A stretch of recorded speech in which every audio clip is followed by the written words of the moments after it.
Pinconning Bay City, Saginaw, Midland.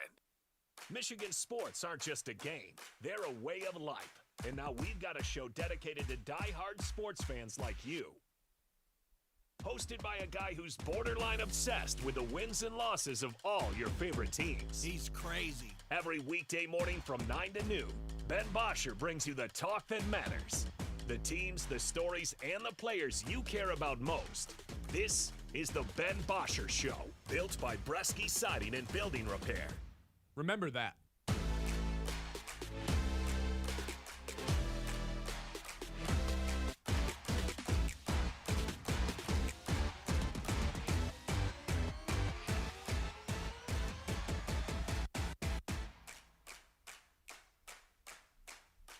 Hello, and welcome into the Ben Bosscher Show. I'm not Ben Bosscher, so this is a little bit odd here today. Kyle Sandel switching spots today. That's John Vicari. He's producing today's show. We got a ton to get into. Lions free agency kicked off yesterday as soon as the show ended. A lot of takeaways from day one of free agency. We didn't have time to dive into the Pistons yesterday either, so we're going to do that today because things haven't been going so hot in LCA for the Pistons. One normal thing, though, that is going on this Tuesday morning is that Dylan Clark is here. He always joins us Tuesday mornings, usually talks to Ben, so congrats to you for not having to talk to Ben this morning on this Tuesday. How are we doing today, Dylan? Good. Pretty decent, I would say. No, it's good. I was a little caught off guard by the lack of Ben, but Kyle, more than happy to sit and talk with you. And we were talking before we got started here. A little bit of an questionable time for Ben to take a leave of absence, but to each their own. I think it's more than questionable, right? I mean, I just mentioned all the things that are going on. I didn't even mention college basketball. We're probably going to have that be a bit all week long here without Ben. Sure. So I appreciate you getting into that early. Yeah, you got to establish what your bits are going to be for the week, and that's a good one. Yeah. It's good to get those in early. Now the question is going to be is how soon does Ben? Because if he's out west, he's what, 2 hours behind, 3 hours behind? Yeah, 2 hours, I think. So is he up and moving at 7:02 on a Tuesday morning on vacation? We'll see if he's tuned in right now. I've always been a guy that if I'm on vacation that is multiple time zones away, I try to stick to my Eastern time zone schedule because it helps me not throw off things completely. Obviously, when you're 2-3 hours away, though, it gets a little bit sketchy, especially if you're out west. But to me, that's how I've always done it. We went out to the NHL draft. It was in Vegas 2 years ago, and it was in Los Angeles last year. And I really don't remember the time being that much of an issue. I remember it being a little bit weird, but you sleep as much as you can, and you take care of it that way. And we were going full throttle, for those 2.5 days that we were there. So sleeping was not right, and you found it wherever you could get it. Didn't matter which. It wasn't a hard time to get down once you got down. Right, exactly. Well, let's talk hockey. 2-1 since you were last here, and a huge win on Sunday, comeback win against Erie. Let's talk about it. I mean, the Sunday win was huge. The Thursday win was huge as well. You know what? That Erie team, again, that was kind of their last chance to make a playoff run. So they were mathematically eliminated because of that game.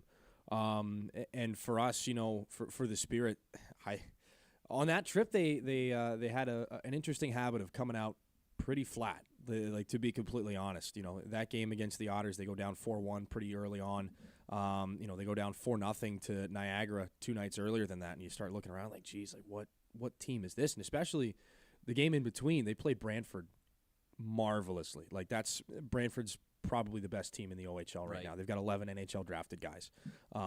Saginaw's got a team of really 16 and 17-year-olds for the most part that are kind of doing a lot of the heavy lifting for most of the time. So to be able to hang with Brantford and play so well in the early goings of the game, it was a little bit strange to see some of the flatter starts. But I mean, you got to take a look at where we are in the schedule. This is the most hockey that a lot of these guys have ever played in a single year, for the most part, maybe. So for them to kind of put things back together, James Go has a career high 5 points in that game against the Otters, and they kind of build momentum little bits at a time. And this is not the time of year that you want to have slow starts, but I will say it is the time of year that you want to showcase that you can pull yourself out of a jam, because things find a way of kind of going in weird directions during a playoff series. So they haven't yet locked up a playoff spot. That's coming soon, but it's a good habit to show that you can I mean, come from behind victories are Right. always fun. They're always necessary, and they give a fan base hope for a fun spring. Yeah, it was 5-3, right, after 2 periods in that game. Yeah, it was. Well, that's the thing is, in the Niagara game on Thursday, down 4-0, they score 4 unanswered to force overtime and win in a shootout. So it was all positive. You're always making steps in the right direction. Like, all right, there's one. Okay, this is a game now. It's 4-2. Hey, 4-3, we're 1 away. Hey, we tied the game. Okay. In the Erie game, it's like, all right, we're starting to do the same thing. They got it to within 4-3, but then the Otters get one back the other way. The whole place goes nuts. I mean, we've got so many buildings in this league where the atmosphere is phenomenal. Obviously, ours being one of the best, but Erie, when they scored that goal, because they haven't had a lot to cheer about. Let's be honest. This year they're in last place in the Western Conference. They're going to miss the playoffs. So when they scored that goal to make it 5-3, the lid blows off the place. But you know what? These younger guys on the Spirit roster, they're showcasing a lot of the mental toughness that they've built over the year, because they put that aside, came back out, and put together a 7-5 win. So you talked about how they haven't clinched a playoff spot yet. Yep. Opportunity to do that coming up this weekend potentially. The earliest that we could clinch a playoff spot, and I know the league is going to put out some more of their, they always do a good job of updating us on playoff clinching scenarios and all that. They're going to put out their stuff coming up this week. We can clinch as early as Friday. We've got Friday at home against the Flint Firebirds, last game against them of the regular season. And depending on where things fall, like, there's a pretty good chance that we see Flint in the first round. Right. We could see, realistically, Flint, Windsor, or the Kitchener Rangers, and each one of those would be a great series. But the way that things have gone against Flint, they've kind of had Saginaw's number a little bit this year during the regular season. Saginaw got the last win on the road, so that's been more fun as of late, Right. and I think would make for a pretty good playoff series. But that's the earliest that the Spirit could clinch a playoff spot, right? Because they're 10 points up on Sarnia, who's behind them in 9th place. So that would be the last. We'd be the last team to clinch. But we wouldn't be locked into 8th place. So we could finish as high as, I believe, still 6th, unless that's changed from the last time I took a look. So it's there's a lot still up in the air right now as far as where this hockey team finishes. Nothing gets me going like scenarios talk. I love. Yeah, it is kind of fun. And we were looking back, like, just at what would have to happen, because we still play Sarnia twice. Right. Now, if the Spirit pick up this win on Friday against Flint, I mean, that would certainly be it depends on what hat I'm wearing. Like, am I the Spirit employee, because it's like, yeah, let's lock up a playoff spot as soon as possible and not leave anything to chance? Or am I the fan of the most chaotic situation and say, okay, well, the Spirit have Sarnia on the last game of the regular season on March 21st. That game could mean a whole heck of a lot. So, again, from a team who signs my paycheck standpoint, I hope that that's not the case. Yeah, and go Spirit. I hope some business can get taken care of here on Friday at home, and then on Saturday at home, and then we're in Sarnia on Sunday. Yeah, I want to talk about that too. Going with Flint and Sarnia this weekend. That trip from Flint to Sarnia, like, is that going to be something that is like going on in the same weekend, playing those two teams with the scenario of potentially clinching? Is that something that could play? Yeah, I think so. I mean, they schedule it this way. We play. They're all in our division. We play Flint, the Sioux, and Sarnia. We play Flint once and everybody else twice coming up here to finish the season. I like how they do that, because they know that it's going to be a close game, or a close situation in the division. Now, the Sioux are kind of a little bit broken away from where Saginaw and Sarnia are right now. But no, again, Flint's been playing really good hockey this year. They've picked up 6 out of the 7 games that we've played against each other so far. So nothing's a guarantee, nothing's a given at this point in the season. Again, I think the young guys have really found a pretty good groove here and showcased a lot of maturity, especially in the last month or so. They've had good luck against Sarnia, but again, kind of the same way that the Otters couldn't prevent us. They couldn't eliminate us from a playoff position or anything like that the other night, but boy, would they have liked to make our path to the postseason a little bit more difficult. So multiply that by 2 or 3, because Sarnia is the team that's going to be trying to chase Saginaw down here on Sunday. Yeah, pretty cool with just 5 games left with that opportunity against Flint, and then the 2 matchups with Sarnia.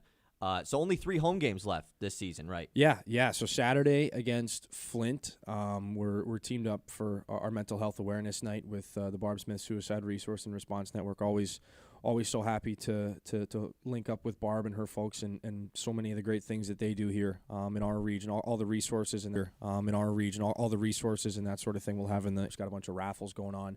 There's a signed Vinny Trocheck jersey, Spirit alum, gold medalist. Very cool. Gold medalist Vinny Trocheck now.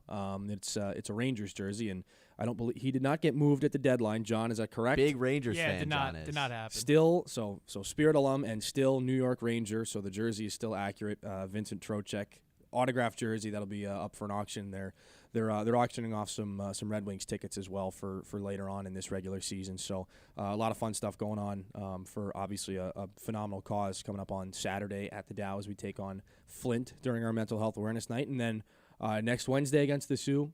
And we close up on March 21st against the Sarnia Sting. Again, that's the last game of the regular season. So, I mean, who knows what that could mean? And I mentioned James Go, 5 points the other night against the Erie Otters. He's our only overage player. So this is his last go at it in the Ontario Hockey League. He's a Memorial Cup champion.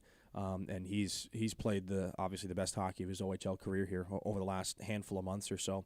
So we'll take that time to typically, we honor all of our overage players, but right. we've only got one this year. So that's pretty cool. It's going to be somebody asked me, hey, what day are we doing the overage player celebration? And I said the James Go show is set for March 21st, and nobody else laughed at that point. So I appreciate you humoring me on that one now. Hopefully James Go will at least appreciate. I think he will. I think he will. James is a pretty even keel kid. Nothing, he never seems to have a bad day, but he doesn't seem to get too over the top emotionally. He's always just consistent and stable, and you know what? That's what you want out of one of your top pair defensemen. So really, I mean, it doesn't really feel like that long that we picked up James from Peterborough, but he's played by far the majority of his career here in Saginaw.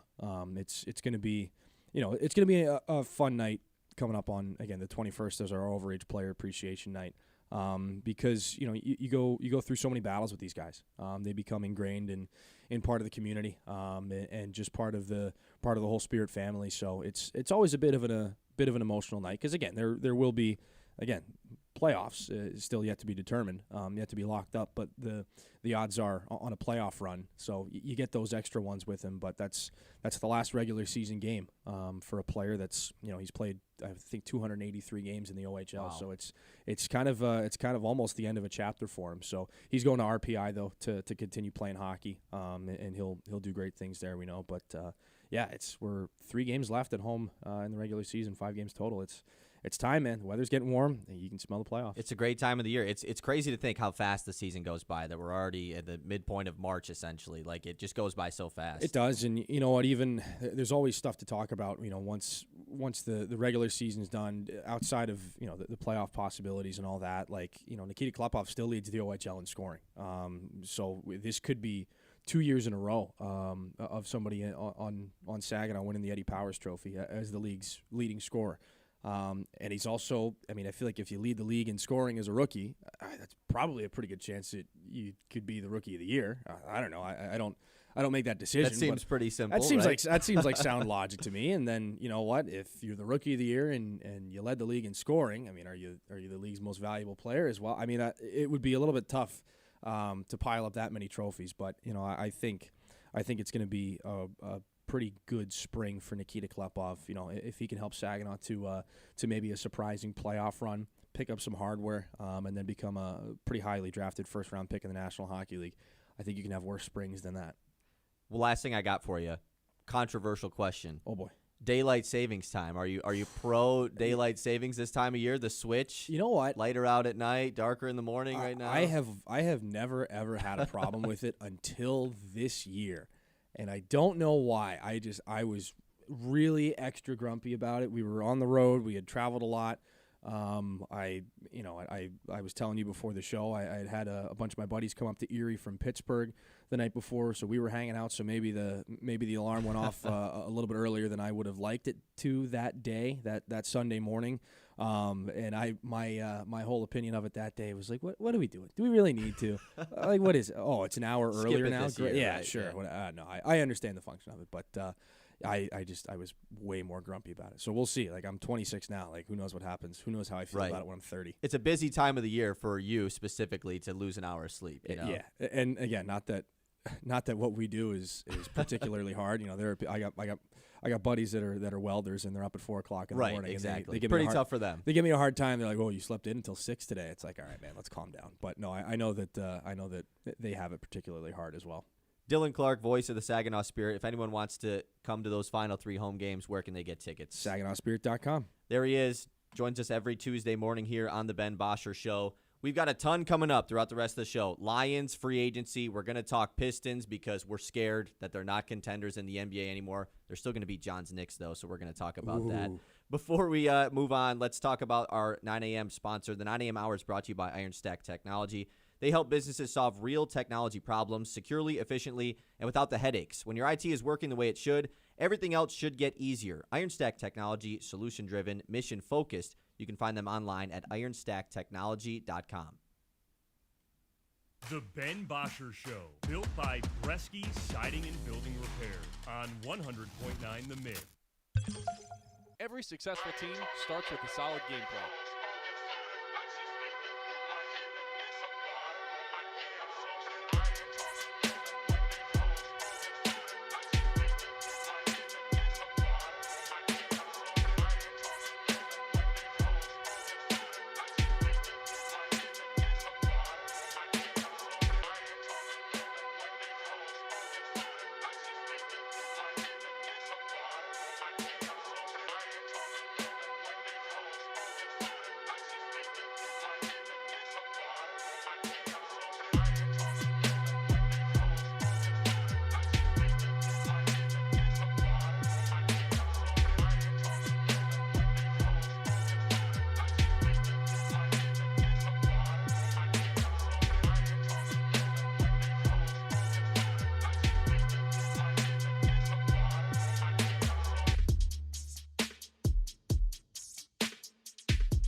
on 100.9 The Mid.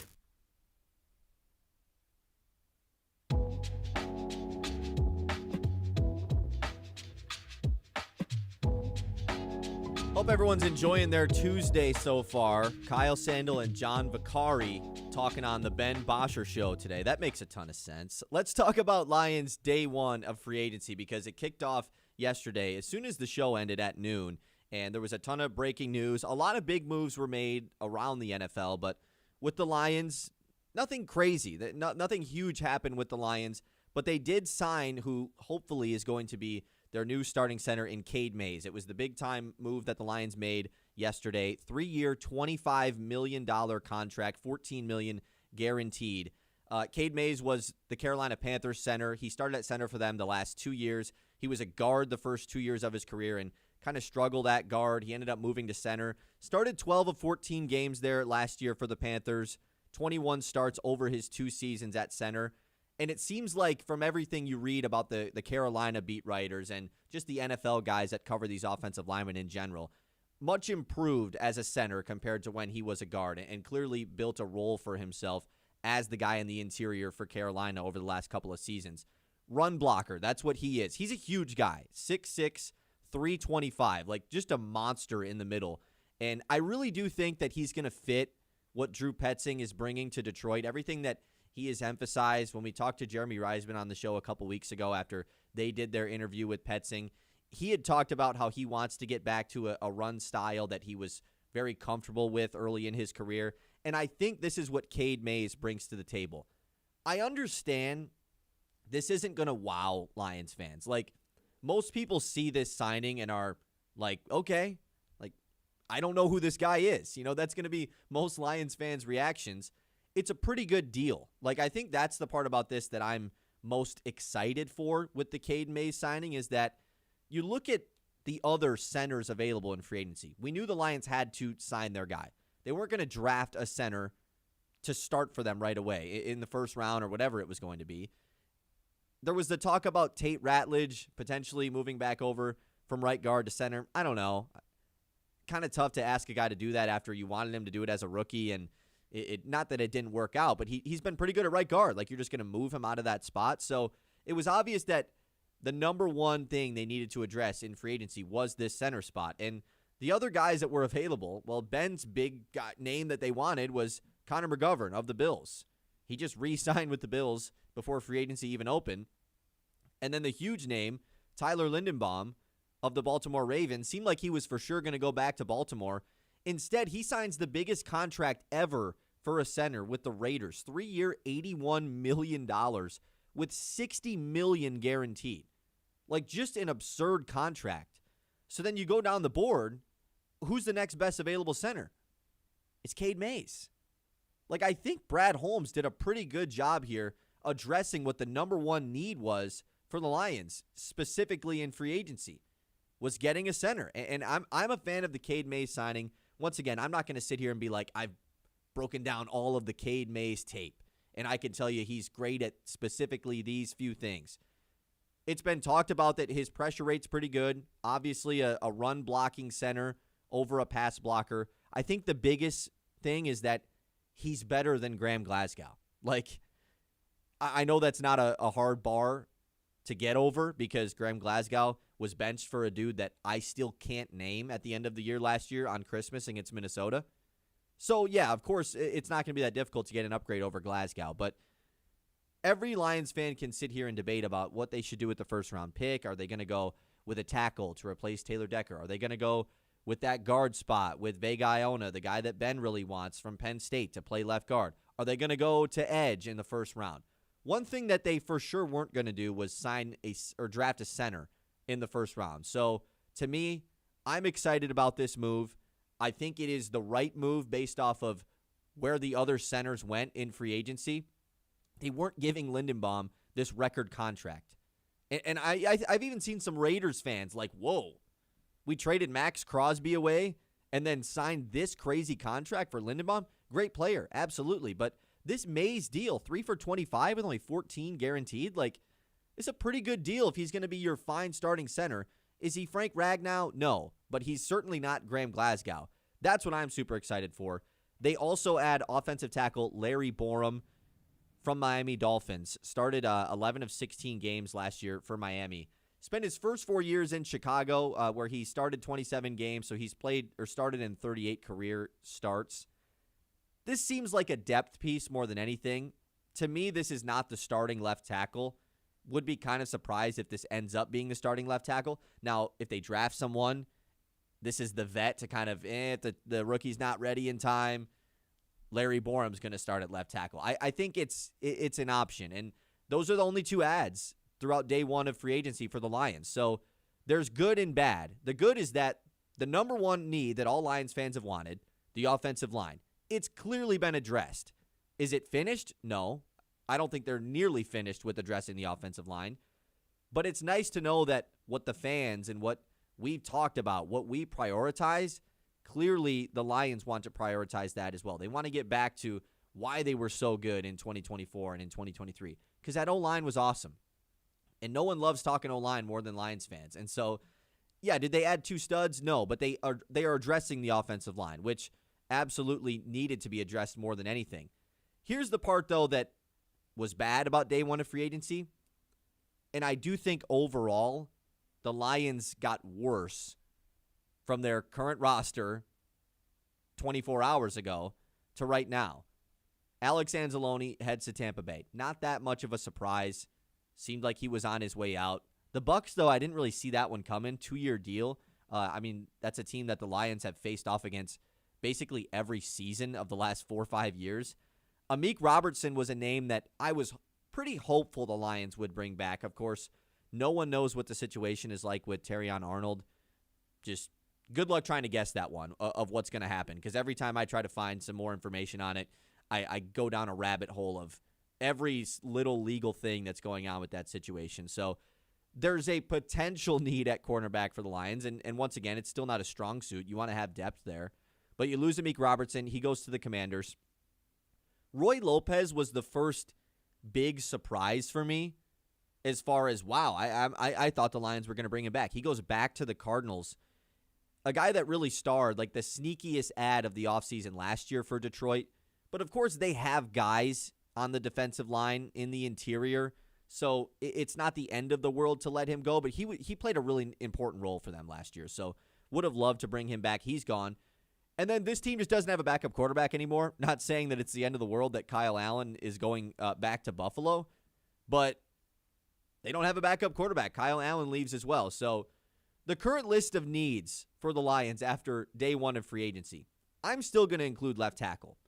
I know the Lions fans want Penei Sewell to move over to left tackle, make it easier for a right tackle rookie to come in, whatever. Okay, they still need a spot because I don't think Larry Borum is the starting guy.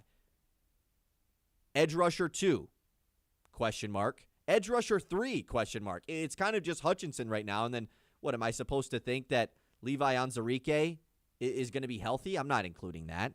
Running back 2, of course, but I think that's something they're going to address via the draft. Quarterback 2. Linebacker, cornerback, potentially safety. We don't know what's going on with Brian Branch and Kirby Joseph. Another nose tackle, because, of course, Roy Lopez is now gone, or defensive tackle 3, you could call it. They don't have a third-string tight end. Like, there's so many needs right now for Detroit. I like the Cade Mays signing. I really do. But the amount of needs that they have after day one of free agency is why I think they overall just got worse. And I'm interested to hear what people think. 989-837-6125.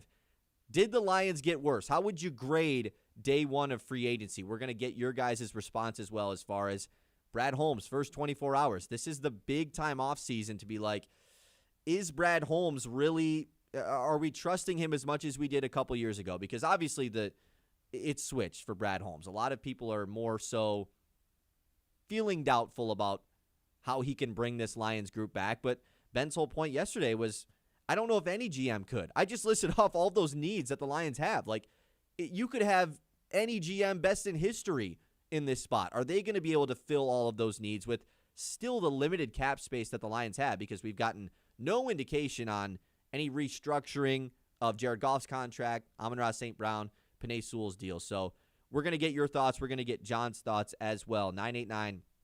989-837-6125. The Ben Bosscher Show is, as always, brought to you by Bresky Siding and Building Repair. Protect your home with Bresky Siding and Building Repair, the experts who do the job right the first time.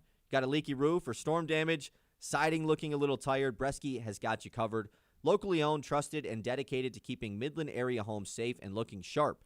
Quality materials, skilled craftsmanship, and service that puts your family first. Don't wait for the next storm. Call Bresky Siding and Building Repair today and keep your home strong for years to come. The Ben Bosscher Show, built by Bresky Siding and Building Repair on 100.9.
Once again, he adds middling players, looking to add another with injury history, and he could have gotten Crosby with 2 firsts and a third. Let's be real. Terry and Arnold, he goes on a big rant about Terry and Arnold and losing Amik Robertson.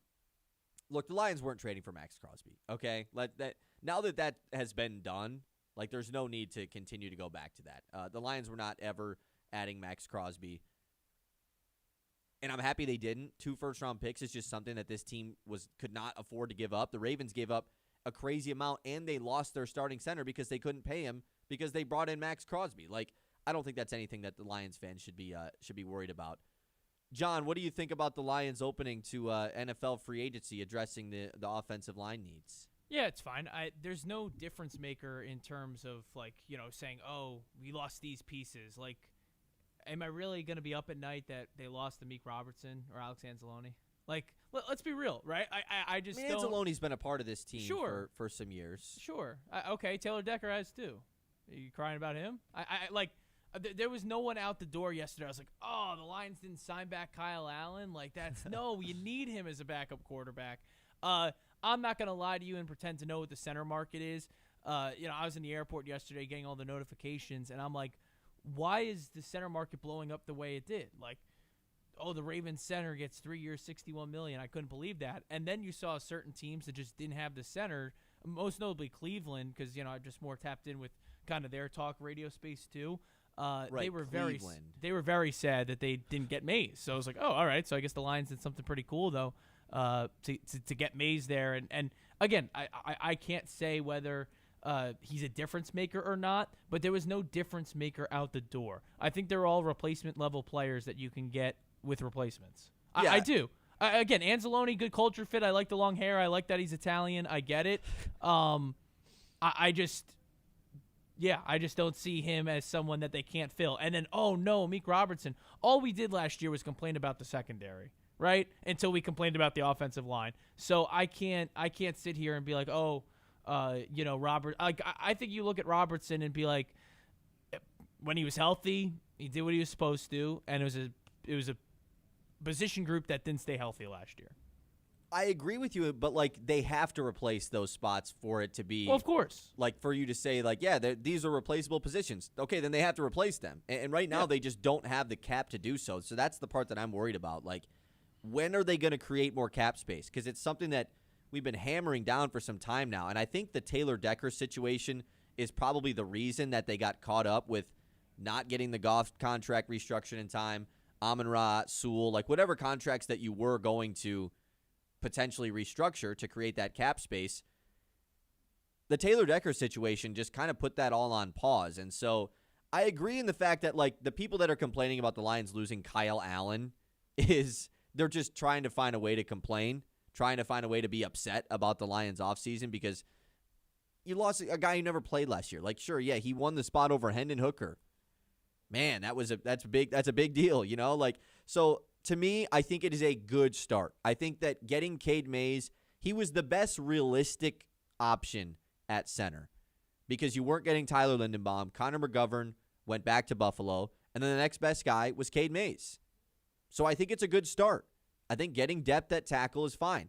But the rest of the positions, as far as priority-wise to attack, I'm very interested to see how Brad Holmes attacks that because there has been repeatedly, I just went through the list, so many different spots that the Lions need to address throughout the rest of this offseason. So we'll continue to discuss it throughout the rest of the show. Of course, it's day 2 of NFL free agency, so we're going to get some more updates throughout the show, hopefully, or after the show. If any news breaks, we will have it here for you if the Lions make any big-time splashes. 989-837-6125. We're going to talk Pistons as well in the 10 o'clock hour. We're going to talk about Tarek Skubal, too, because I think the Tarek Skubal odd offseason is finally over. And by I think, I mean I hope. Because I'm kind of just sick of talking about non-baseball-related Tarek Skubal stuff. I know that this is technically baseball-related, but I just kind of want to watch him pitch again, and I'm tired of him being in the spotlight of every single thing that goes down. So we're going to talk about that as well. The Big Ten men's basketball awards are being announced this afternoon as well, so we're going to discuss potentially if Yaxel Lendeberg could be not just the player of the year. Can he be the defensive player of the year as well? But before that, we got to catch the news as well. We got that coming up. Hey, Bright Smiles, they start at Scott Family Dental, where comfort care and clean teeth come standard.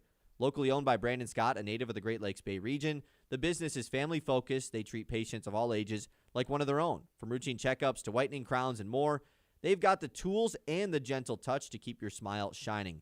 Friendly staff, modern tech, and zero judgment, even if it's been a while since your last visit. So go ahead, show off those pearly whites. Scott Family Dental has your back and your teeth.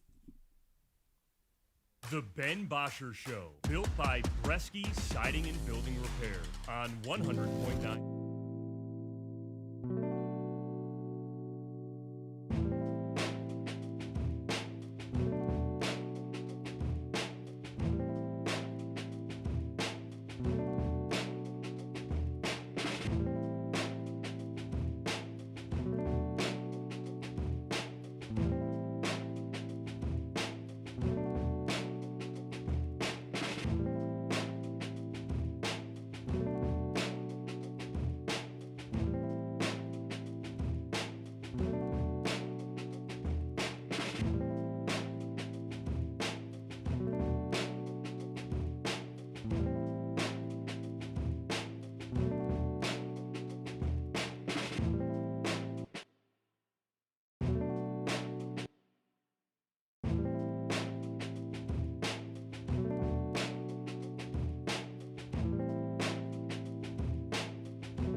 Built by Bresky Siding and Building Repair on 100.9 The Mid.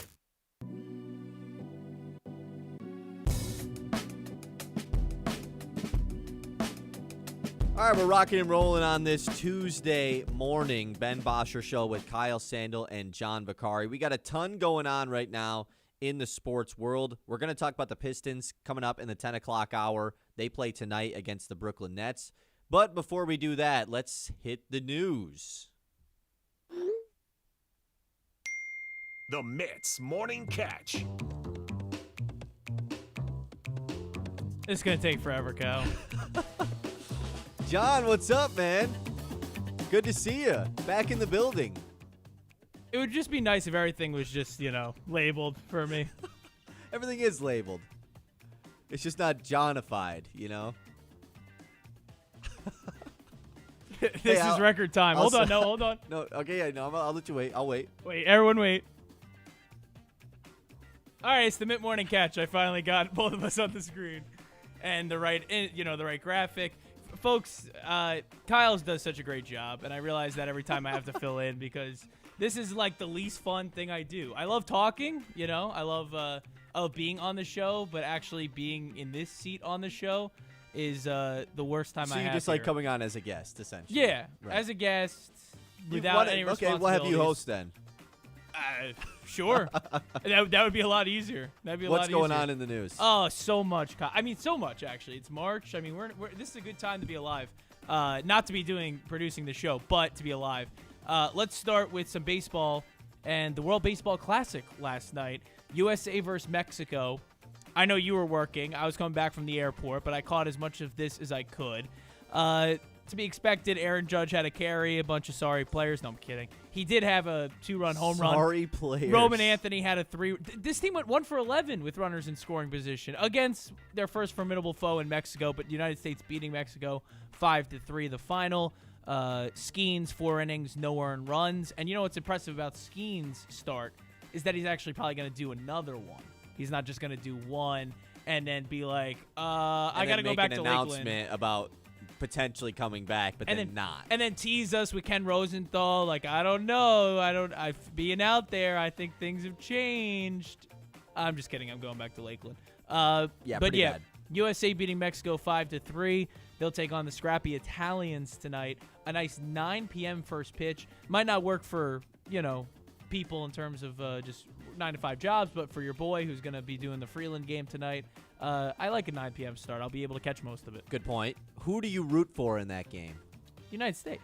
Just double checking. Listen, ideally, I didn't know. Ideally, in this pool, it's represented by the United States and Italy. In terms of the favorites, it'd be the United States and Mexico, based on how the teams have started. Italy's gotten wins, so they're going to be back for next year. I root for the countries too to at least that I have some attachment to just get that win, even if they're not favored. Like, it's nice that Colombia got a win. Jair Fernandez, the Loons manager, is the hitting coach. Colombia doesn't have to earn their spot in 2030. They did it by winning this go around, so they'll have, they'll be in the next WBC. Are they going to win their group?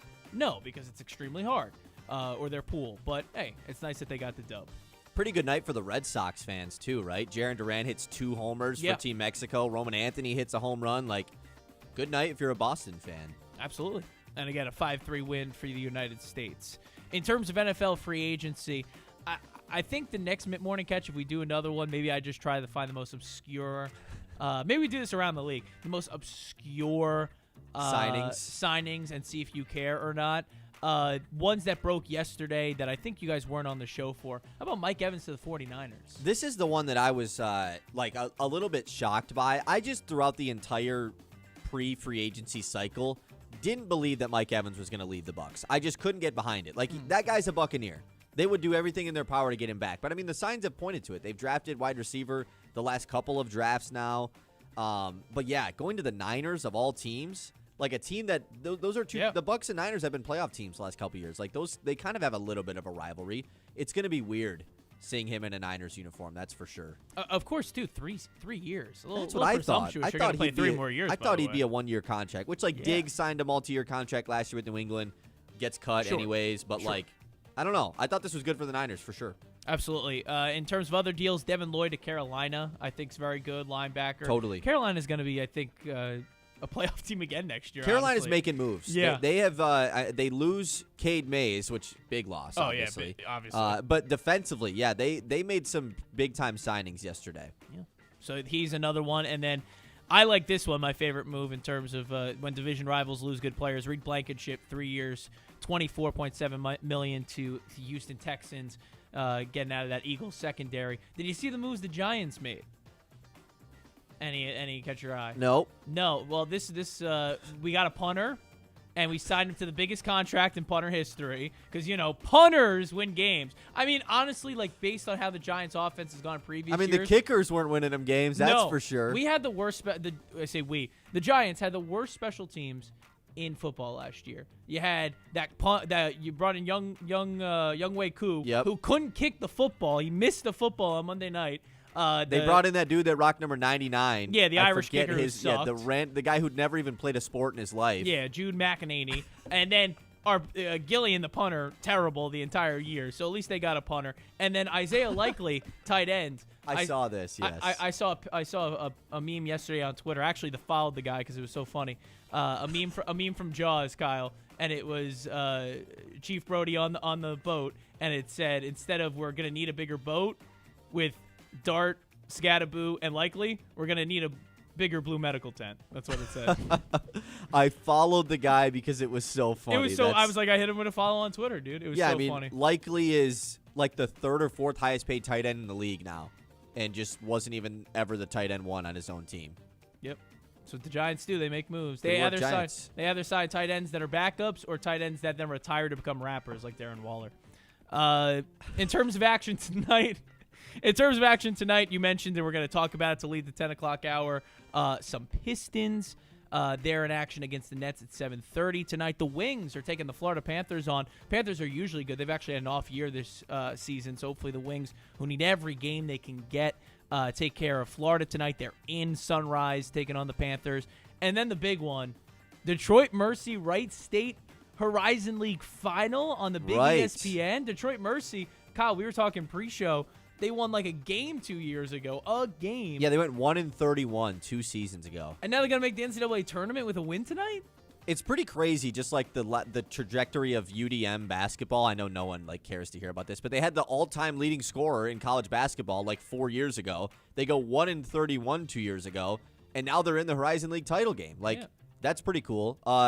Kyle, no one cares. Listen, people care. And if Central made their conference tournament, we'd be talking about them, That's a really good point. That's a good dig there, John. You've got a game tonight, John. Is that not the biggest game of the night? I mean, I think it is. Freeland versus Ludington at Mount Pleasant High School. It's going to be awesome. State quarterfinals. Chance to go to the Breslin Center for the Freeland boys. And they lost in the quarterfinal last year. Correct.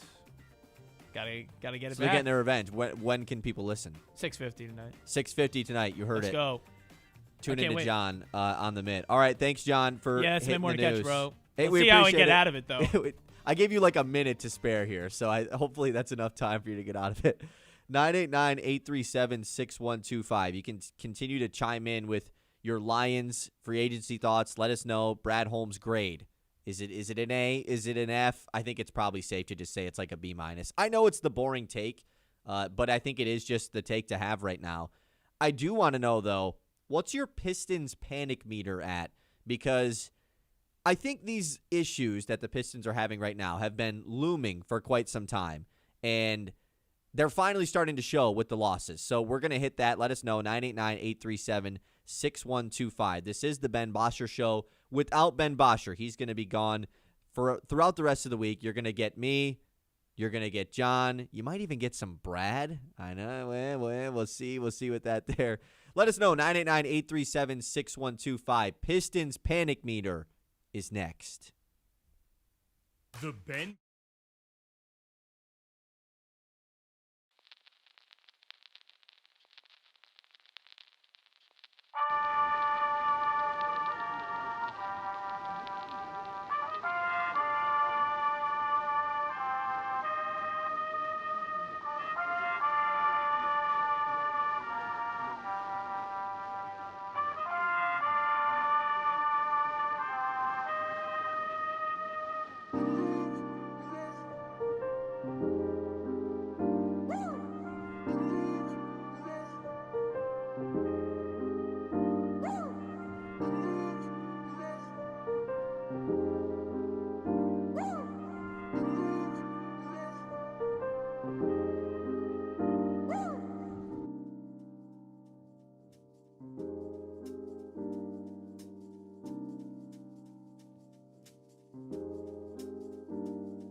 All right, welcome back into the Ben Bosscher Show. It's time to talk about the Pistons. I'm scared, folks. I'm getting worried about our favorite team. The Pistons play the Nets tonight. They've lost 4 games in a row, and we talked about this yesterday. I know that this is not breaking news because they lost that game against the Heat on Sunday, but the part that I was hanging my hat on with this Pistons team was the fact that they hadn't lost 2 games in a row in all of 2026. They went 2 whole months without losing 2 in a row. They'd only lost 3 in a row, or they hadn't lost 3 in a row all year. They had only lost 2 in a row twice going back to the first half of the season. So, there's been clear holes with this team, and those, they're not new. They've been the same issues that they've had all season long. They were just winning games, so it was as long as they're still winning, then I'm not going to be that upset about it. Well, they're not anymore. They've lost 4 games in a row, and I want to preface this by first off just saying, I understand that this is still a great season. They're the 1 seed in the Eastern Conference. They're going to be either the 1 or 2 seed. It would still take a good amount of losses for them to fall all the way off of the 1 seed. And this is still one of the best seasons they've had in a long time. But it's fair to have concerns about them being actually a real contender as far as the Eastern Conference goes, and what's supposed to be the most wide-open Eastern Conference we've ever seen in years, because Jalen Brunson's supposed to be the guy we fear in this conference. All right, that's a joke. Here's why I'm scared about the Pistons. First off, they just don't shoot any threes, man. Every team they play not only makes more threes, they take more threes. And 3, 2, 3 is more than 2. That's what all these coaches, this is Missoula ball with the Celtics. This is what Charles Lee is doing in Charlotte. You take more threes, you're going to win more games. It's that simple if you have guys that can knock them down. And for the Pistons, they just don't have the guys who knock down enough threes. Duncan Robinson, their only high-volume three-point shooter, and there's just an insane amount of reliance on him. He's 30% from deep from 3 over his last 8 games. He's been great this season overall, but there's so much hey, Duncan, we need you to go 4 of 9 tonight from 3. We need you to go 6 of 13 tonight from 3. And that is just way too much pressure to put on a guy that is just a role player at the end of the day. He's the worst defender that's out on the floor at most times. And if he gets in any sort of foul trouble that Ben continues to talk about, they don't have any other guys that can come in. Cade is not this high-volume three-point shooter. He does everything for this team, but he's not taking 10 threes a night and hitting them at an incredibly high rate. So that's the scary part about any matchup that you have in the playoffs as far as even these lower-seeded teams. Charlotte takes a ton of threes. Miami's going to hit more threes than you. And then if you ever get in a matchup with Boston, come on, it's just a simple math equation here. That's one reason why I'm absolutely scared. The second is just, man, why do they ask Cade to do so much? They don't have any other creators, and this is more so a Trajan Langdon thing outside of a J.B. Bickerstaff thing. The options that they have for secondary creation outside of Cade Cunningham are just laughable. John's boy, Danis Jenkins, the fact that he is their go-to secondary guy, big shocker. The G League guy can't be the second best creator on the best team in the East. That guy's a loser.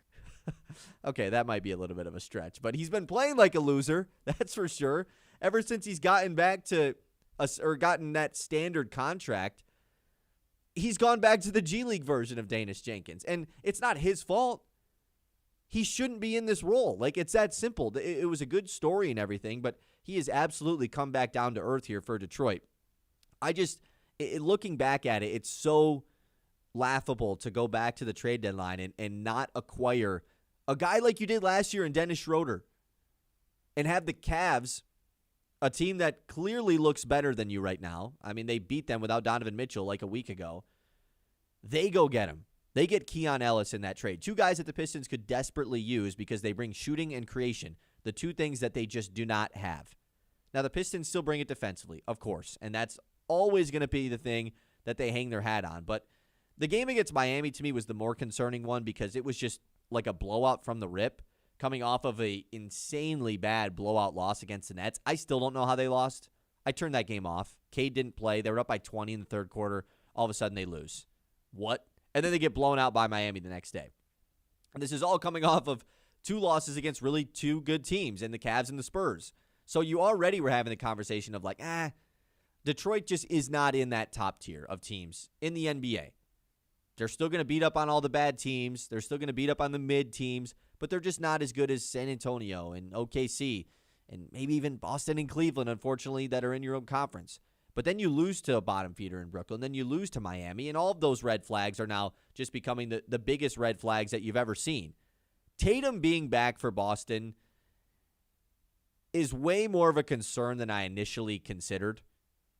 There was this conversation of like, how is Boston going to look with Jason Tatum being back because Jaylen Brown is having such a good year, and their team just isn't as good either. They don't have center depth. The Pistons can still bully them. No, I'm terrified of them. I'm absolutely terrified. If they get into a matchup with them, if they fall down to the 2, if they play in the second round, or even if they do get to the conference finals, there's just no chance I could properly speak into a microphone that the Pistons are beating them in a playoff series and not just be the most biased Pistons fan ever, which I probably am.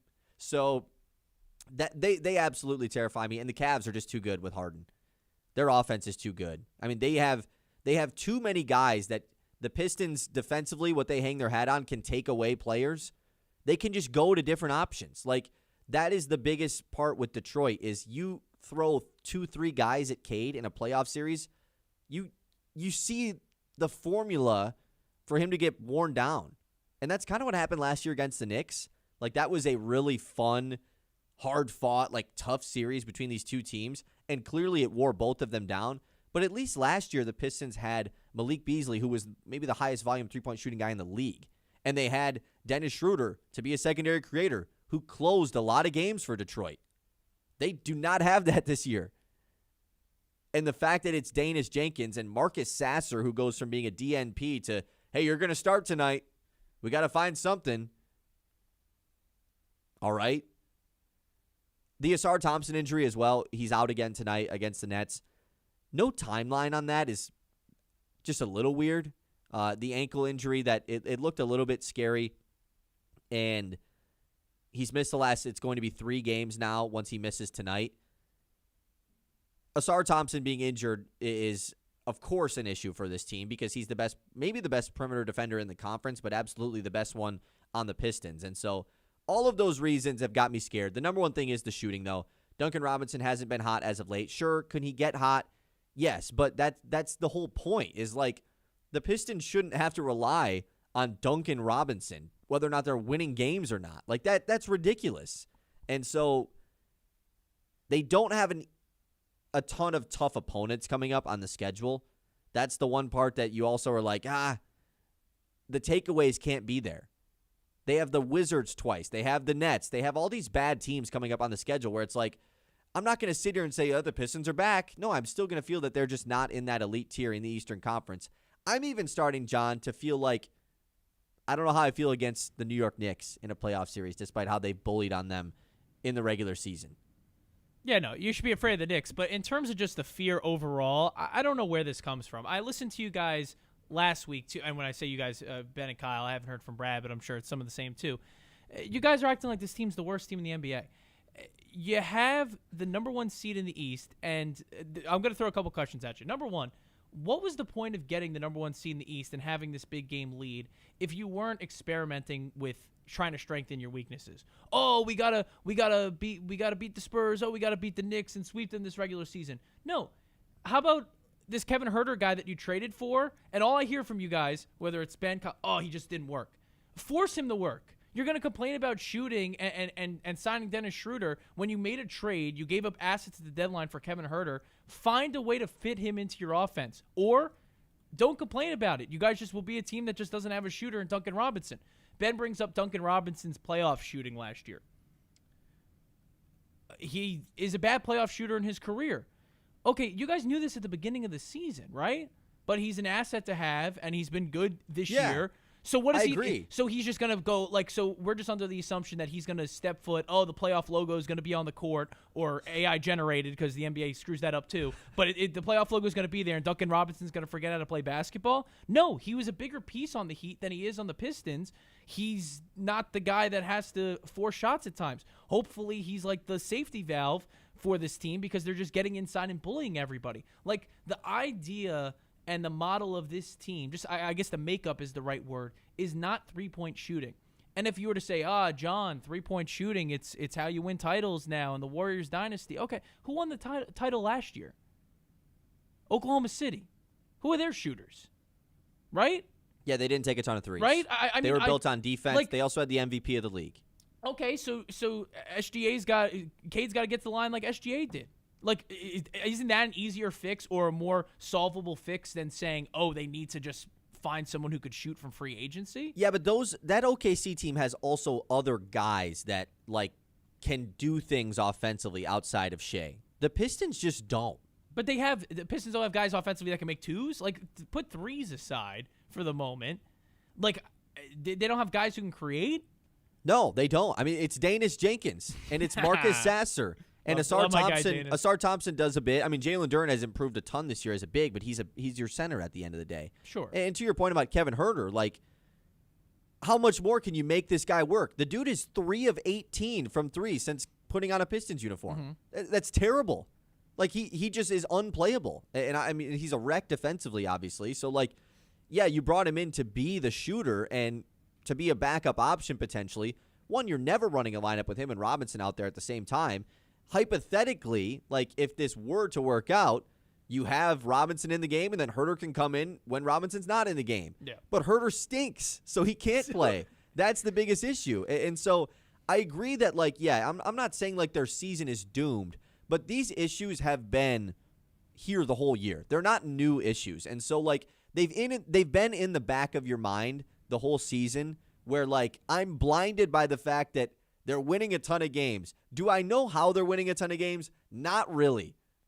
And so the fact that now that they finally are starting to lose, it's easy to point out oh man, now my real feelings that have been there deep down inside the whole season about the Pistons that I've just been avoiding because I'm a fan and this is really cool that they're winning a ton of games, those are now finally starting to go to the side and that panic is coming forward. So I want to know what you guys think as well.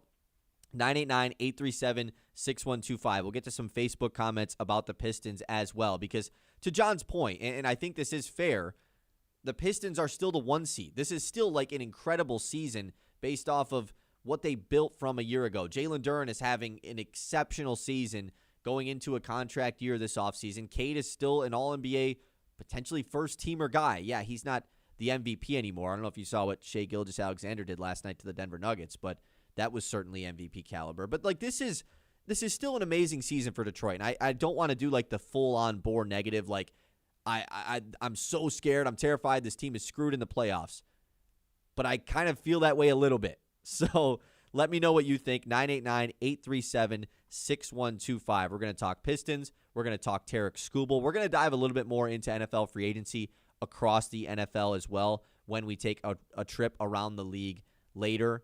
And then we'll get back into some more Lions free agency, of course, towards the end of the show.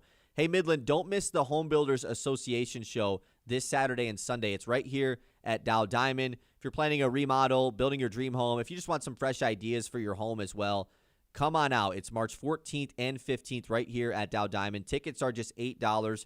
You can bring the kids. They get in for free. It's the Home Builders Association home show this weekend at Dow Diamond. We're going to get your Pistons thoughts next here on 100.9 The Mid. The Ben Bosscher Show, built by Bresky Siding and Building Repair on 100.9 The Mid.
coming without no money, girl. Come on. Hey, okay.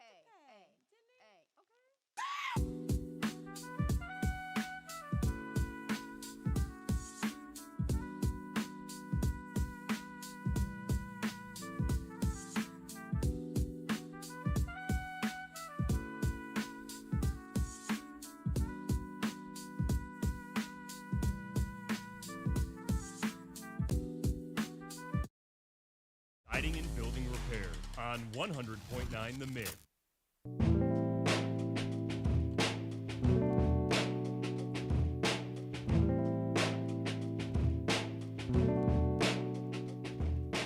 Nine 837-6125. We're talking about the Pistons here. It's Kyle Sandel with John Vicari here on the Ben Bosscher Show. Man, I know Ben's probably dying to talk about the Pistons right now because it hasn't been great. They are going to hopefully bounce back tonight against the Nets, and all of this conversation about us being terrified will just go away. But that's what we have to do right now because things have not been good. They lost to this Nets team. So I asked the people, what is your Pistons Panic Meter on a scale of 1 to 10? Trevor says 0. Better now they have a slump now versus in the playoffs. I do agree every team goes through a slump. But I think just the reason why we're overreacting, and by we I mean me, to the Pistons right now is that, one, this is their first slump of the year. They just haven't had a slump all season. And so the fact that it comes this late when you've been so consistent all season, I think it's a little, I mean, you have to have an overreaction to be like, oh, they lost a ton of games. What are they going to do? Every team goes through that. And it's happening late right now. And so I think that's another reason. And two is that, what I was talking about in the last segment.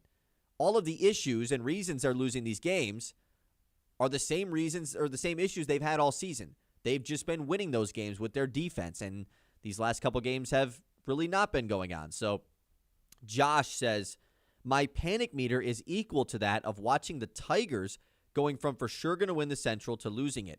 My fear is the Pistons are going to end up losing the top seed in the East. Everybody kept saying last year that every team goes through losing streaks, just like the Tigers were, and our worst fears came true.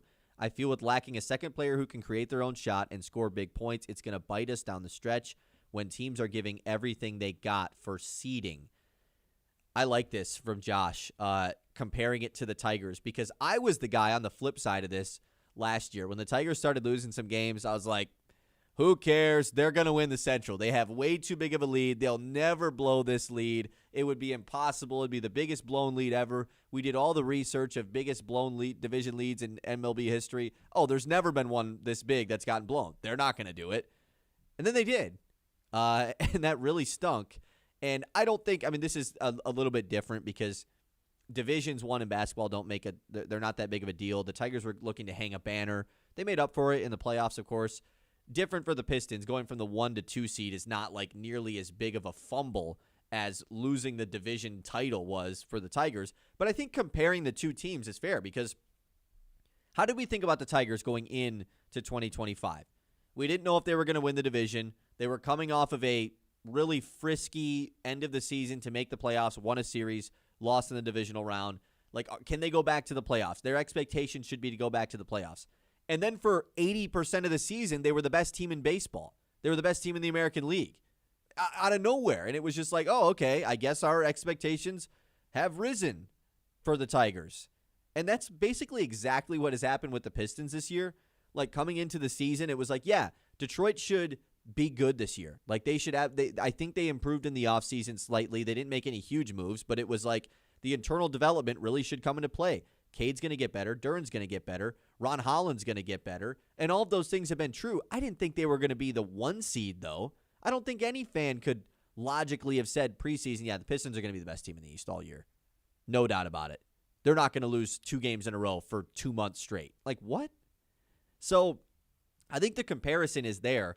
Of course, I hope that the comparison of the way the seasons ended is not the same, because that would be extremely tragic. And I do think, like, maybe this losing streak is helping you gauge what the outlook for the playoffs is for Detroit. Like, what do you deem successful? Because they still haven't won a playoff series with this core. They still haven't won a home game inside of LCA, a playoff home game. So I still think that winning a playoff series is successful for this team. Like, it is a successful year. Is it going to be disappointing? I do think so, though, right? Like, you want to get back to the Eastern Conference Finals because last year you had a hard-fought playoff series against John's Knicks, and it wasn't enough, and now it's like, boom, they can now move on to win another playoff series. But the expectations shift when you are the best team in the league all year. I don't know, John. What do you think about this comparison, Pistons to Tigers? It's fair. I mean, the Tigers were an overachieving squad that didn't go to the normalized level. Like, they should have won the Central. They're the best team in the Central. And then drop below that. But if everything was the same across the East, everyone was healthy, they're the second or third best team, right? Like, Celtics are better with Tatum. Yeah. Tatum hasn't been here, but they're still good enough to play without him. Like, again, like division-wise, they're not going to drop not getting home feel. Like, I mean, it would be really hard to, I think, at this point. I'd have to see how many games. Like, they're not going to drop not having home court in that first series. Divisions don't matter as much in the NBA. Like, they're not the top seed in the East, but it's also a wide-open East. They took advantage of it. They took advantage of the fact that the Celtics had injuries, that the Cavs needed trade deadline pieces to kind of get back to being good. The fact that they own the Knicks in the regular season. And you should be happy for that. And now, and you haven't blown anything yet, based on how favorable your schedule is now. Because remember, too, you just in terms of whole Pistons conversation, you're talking about this Pistons team and, let's looking at the weaknesses and the shooters. This is like if they played a 3-game against the Dodgers, then the Yankees, then the Phillies, in terms of how tough their schedule has been. Not including the Nets game, not including the last two, but before that stretch. Sure, yeah, it was a really Spurs, tough stretch. Cavs, Thunder.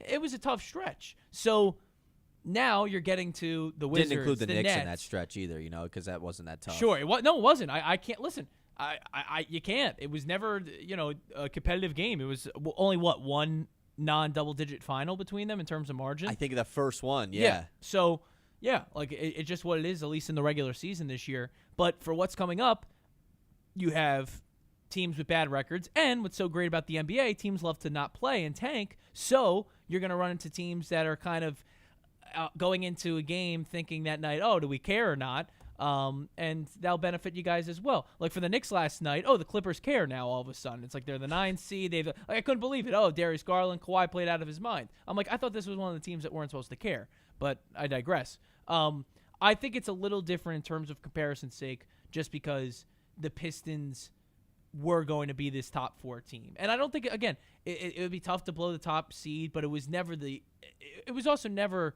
I'd have to see, and maybe off the top of your head in terms of standings, how much of a lead it was on the second best team. It's always been around 5, 6, or 7 games in terms of a lead in division or in conference, right, where the Tigers had a massive it was lead like in the a American League 13-game Central. lead, yeah. A massive 13-game lead lead with like a month to go. Like, it was pretty unheard of. Yeah, it was something else. Yeah, another Detroit Tigers comment we get. Mike says, on a scale from 1 to Detroit Tigers, I would say 2.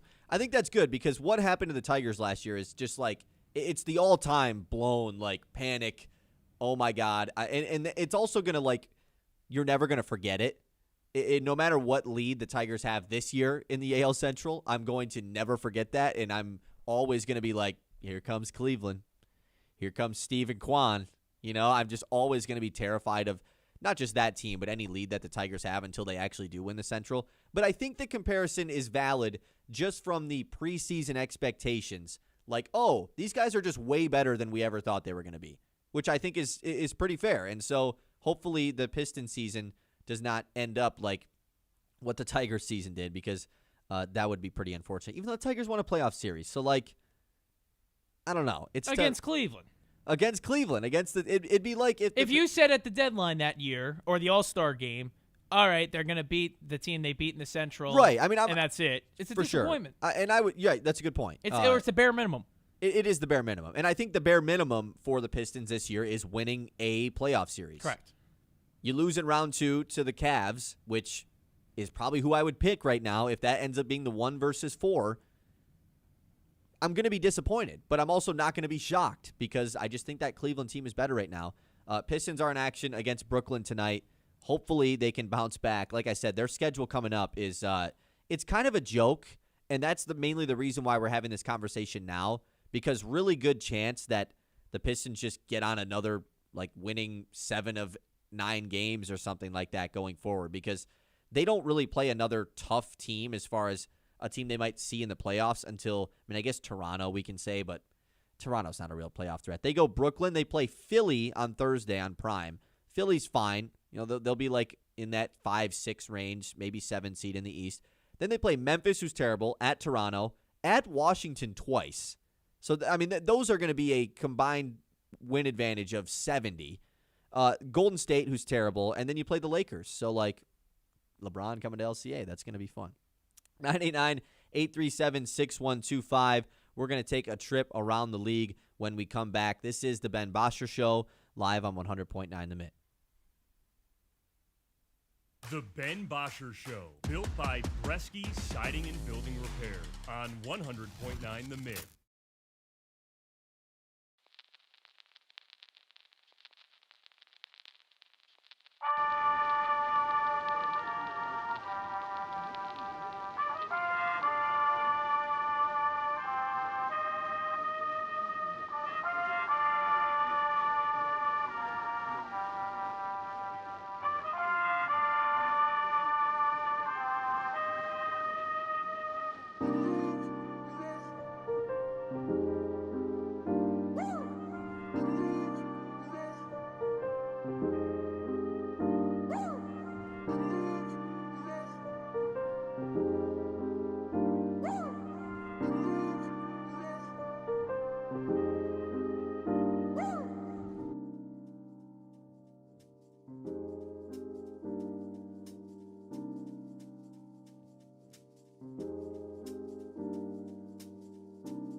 Bresky Siding and Building Repair on 100.9 The Mid.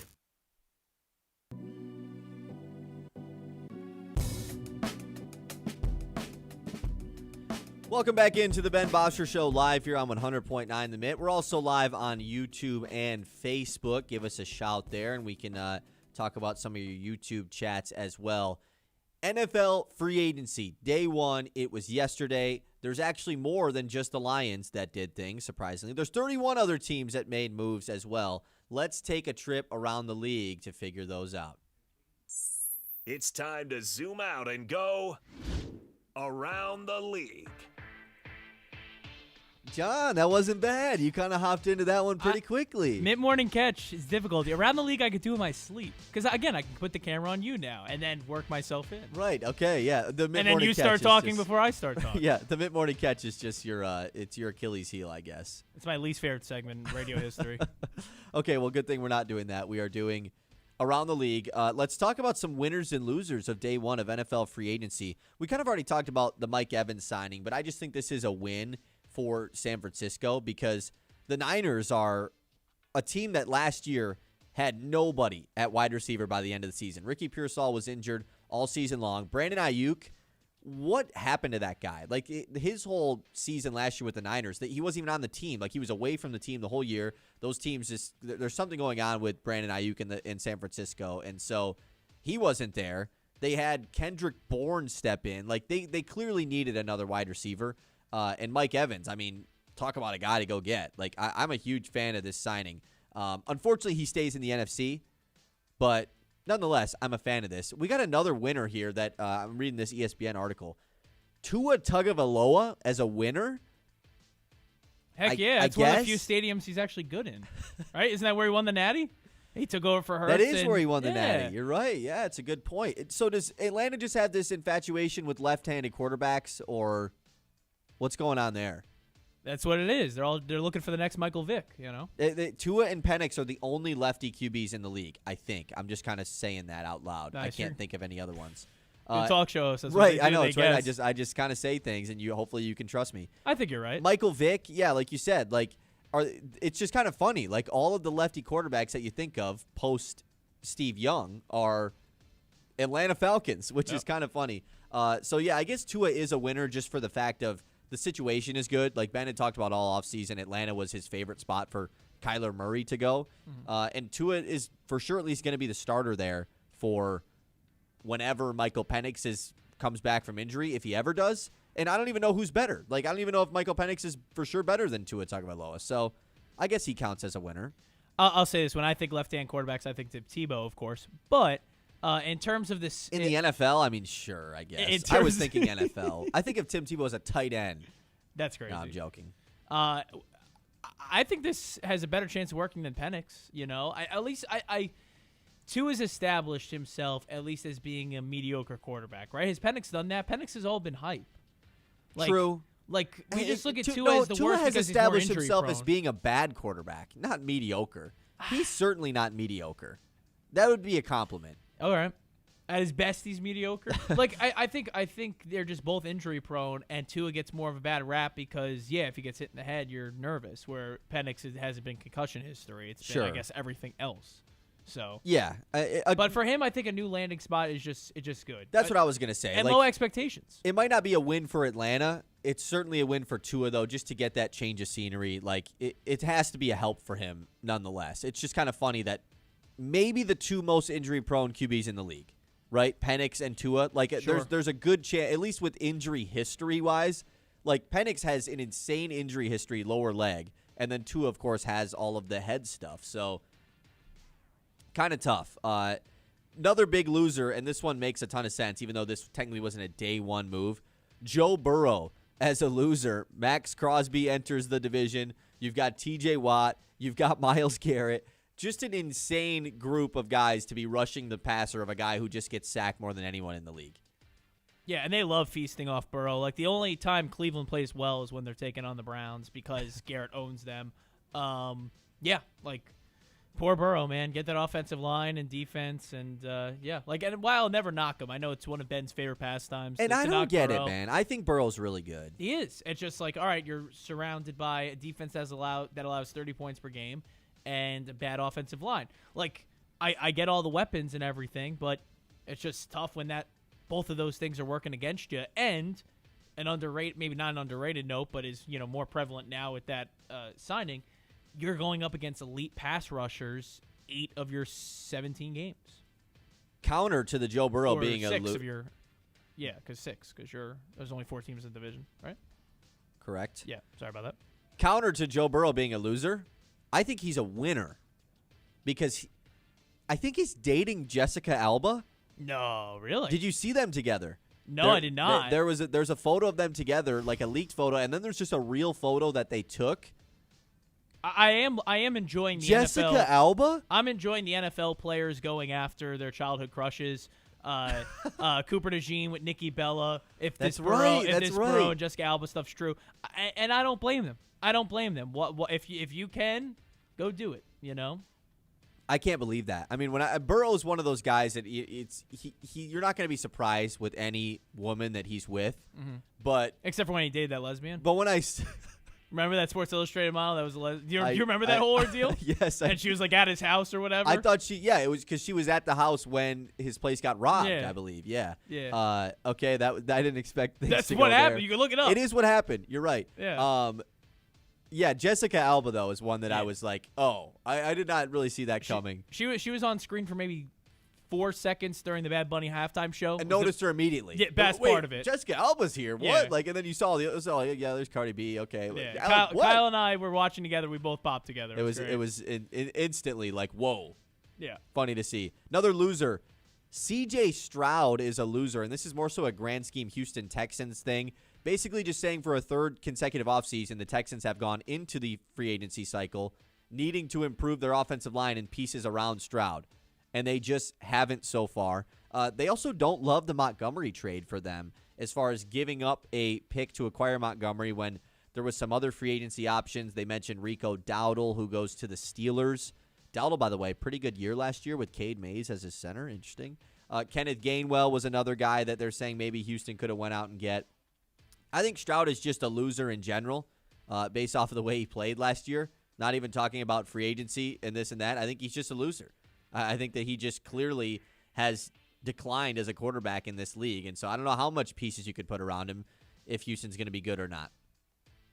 Not a huge fan. Well, good pieces could only help, but yeah, like you said, not a great way to end the season last year. And that offense really for the second. I mean, think of how good they should have been. Like and the South as a division, just the way it unfolded, where the Colts are so good, but you knew the bubble was going to burst, and it did. Same with Jacksonville. Like that division is just like, something else, and they should have been at the forefront of it. And I guess we're right, made the playoffs and everything like that. But just the defense carrying them there. Alvin Kamara, a loser. The Saints signed Travis Etienne. Whoa, this came out of nowhere. I did not think that the Jags would let Etienne go. A question with this now, because aren't the Saints projected in the draft to draft Jeremiah Love too? I saw that, mocks? but that was probably done. pre-free agency. Like I assume they won't draft him now. Real? So, but like, why would you spend a first-round pick on a running before Etienne? Why would you draft a running back in the first round if you have a starter? Right. Maybe it was just to like give Kamara one last year with another guy. Of at least Kamara's value. Like when the Lions drafted Gibbs, it was like okay because you knew they were right at the time moving off Swift, and Monty would have been a combo. Like Kamara, you don't need a combo. That's a guy who's a every down back, and he's or at least also should be. the Saints guy. Like he's been with the Saints his whole career. He's had an awesome career in New Orleans. And Etienne just comes in, and I think I would have been more like this makes sense if it was Love. It's like, okay, he's just taking over for Kamara. He's the future at running back. Sorry, Alvin, your time's done. Etienne, though, 4 years, $52 million? I don't know. I don't really love this signing, but Kamara is the loser. I'm just surprised that Jacksonville let Etienne go after an awesome year, and, of course, him and Lawrence are, buddies, played together at Clemson. So, yeah, Alvin Kamara is a loser. And the final winner here, and I do have one thing I have to ask John about. Yeah, I have one, too. I think we are the same. I think we're the same. Okay, but the Panthers is a winner here because of their signing. You mentioned it earlier with Devin Lloyd. They also signed Jalen Phillips, So they signed maybe the best edge and maybe the best linebacker in the free agency class. That defense is getting improved. What is the one you want to bring up? Is he a winner or a loser? Dak Prescott, because unfortunately, The stuff with his wife fiance was supposed to get married in a week. Not going to happen, but it's because she wouldn't sign the prenup. So is he a winner or That's loser? actually why. Apparently. Is he a winner or a loser? And honestly, like that, like listen, you're not gonna see me feeling maybe like sorry for an NFL quarterback, but Dak Prescott, right, Cowboy quarterback, so he's all these great regular seasons. They don't put anything around him, and then they lose in the playoffs and get destroyed in the media. The guy, and this is an actual stat, like his brother has died in the past, this and that. Then he thinks he's found the girl, and she won't sign the prenup. A week before they're supposed to get, is this dodging a bullet? Is this a winner or a loser yesterday? I don't know. It probably is a dodging a bullet. Like, I feel like when you are a person that makes that amount of money, it probably has to be a thing. But also, if you thought you had the one, so, man, that's tough. Man, that hurts. I feel for Dak. I'll give him some. You feel for him, right? Like I feel for him, man. Yeah, that does suck. I would say overall probably a loser. Like it's probably just not a good situation overall. I feel bad for him, but in the segment, he's a loser. I do want to ask you, your boy Wan'Dale Robinson going to the Titans, 4 years, $78 million. Are you sad about it? That's fine. Hey, listen, he overperformed what he was supposed to do. Get your money. I'm glad the Giants aren't giving him that money. Thank you for your performance on my fantasy team last year, Wan'Dale Robinson. That too. I'm happy you got paid. 989-837-6125. That was Around the League, of course, always brought to you by the Aired Insurance Group. At Aired Insurance, they understand not everyone's insurance needs are the same. They want to work personally with you to create something best suited for your needs. Whether it's life, home, auto, fiscal insurance, it's all available with the Aired Insurance Group from Farm Bureau Insurance. Man, Gary in the YouTube chat, John, just saying, JV, he's bringing sports and pop culture to the table today. You love to see it. It's what I got to bring to fill 3 hours, I'll be honest with you. Coming up next, we're going to talk Tarek Skubal. I'm sick of everything going on with Tarek Skubal, and I think it's finally over. That's next on 100.9 The Mid. The Ben Bosscher Show, built by Bresky Siding and Building Repair on 100.9 The Mid.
on 100.9 The Mid.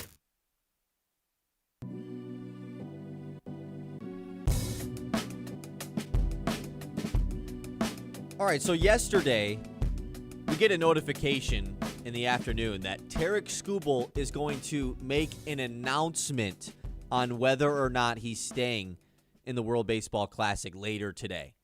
When I first saw this, I was like, what?